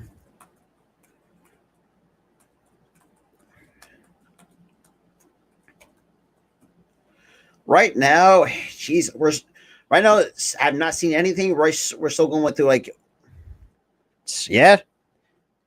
Then again, yeah, that's true. I could agree with that. And for those who want to check out my buddy Jake, there's his channel link in the chat, and also for those with the betting type, and as well, he also will do like some of the under and over and stuff like that. He hasn't done much.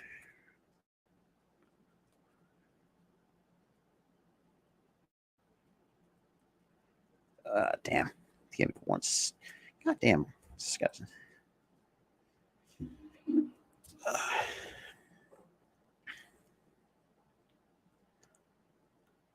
All right. Let's filter this out a little bit here.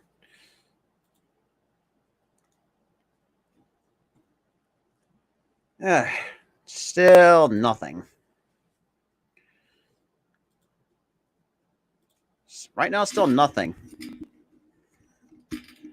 I really hope so, Leon, because man, this rain delay is kind of really starting to piss me off, or mostly everybody off, I should say.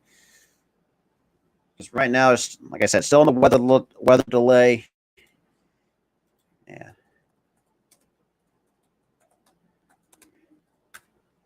And for those who are the betting type, I did post our buddies at Parlay Friday in the chat as well. If you want those guys check them out.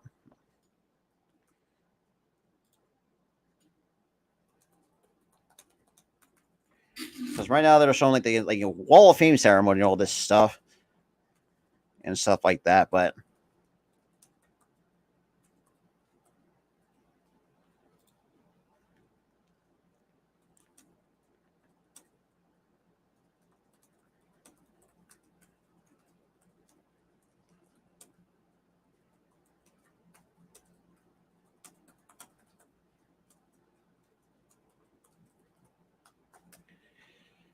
yeah.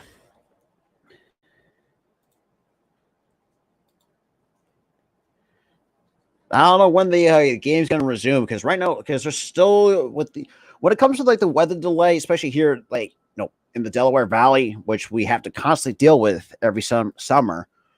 But it's just, but yeah, it's taken a goddamn while. That's all I'll say.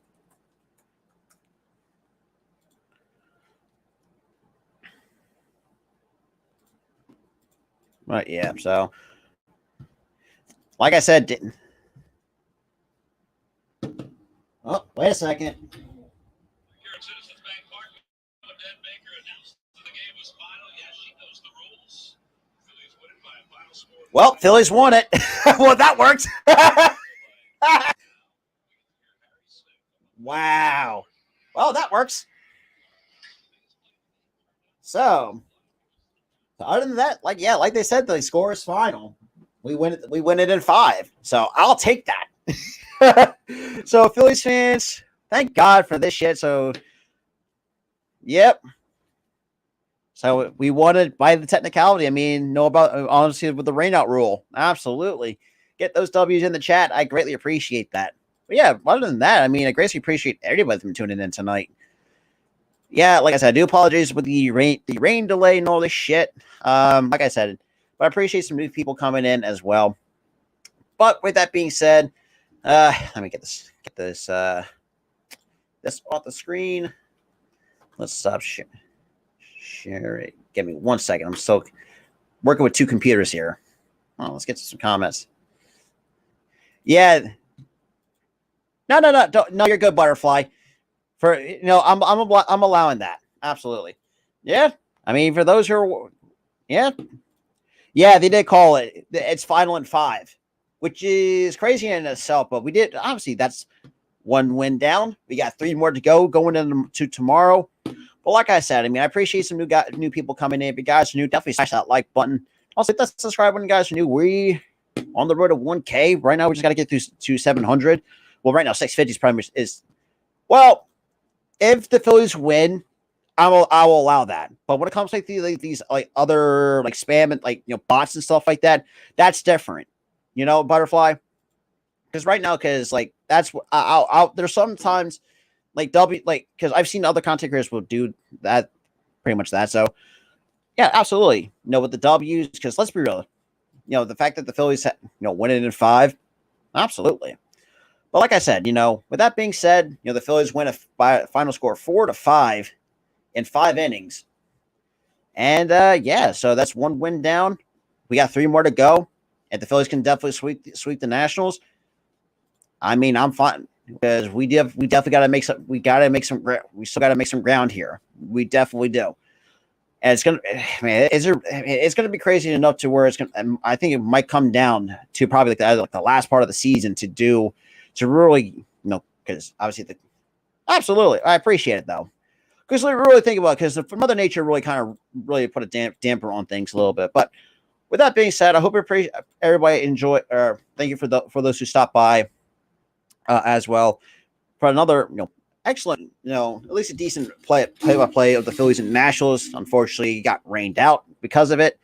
But like I said, the Phillies win it by 4-5. We got 3 more games. We got to take care. Like I said, we got to take care of business, and that's going to be it. And we got to start. And then we got to focus. And after that, focus on Miami after this Washington series on that day off, and attack the Marlins still at home at the same time. But with that being said, this was Robert from the Phillies First Off Podcast. I'll see you guys in the next show.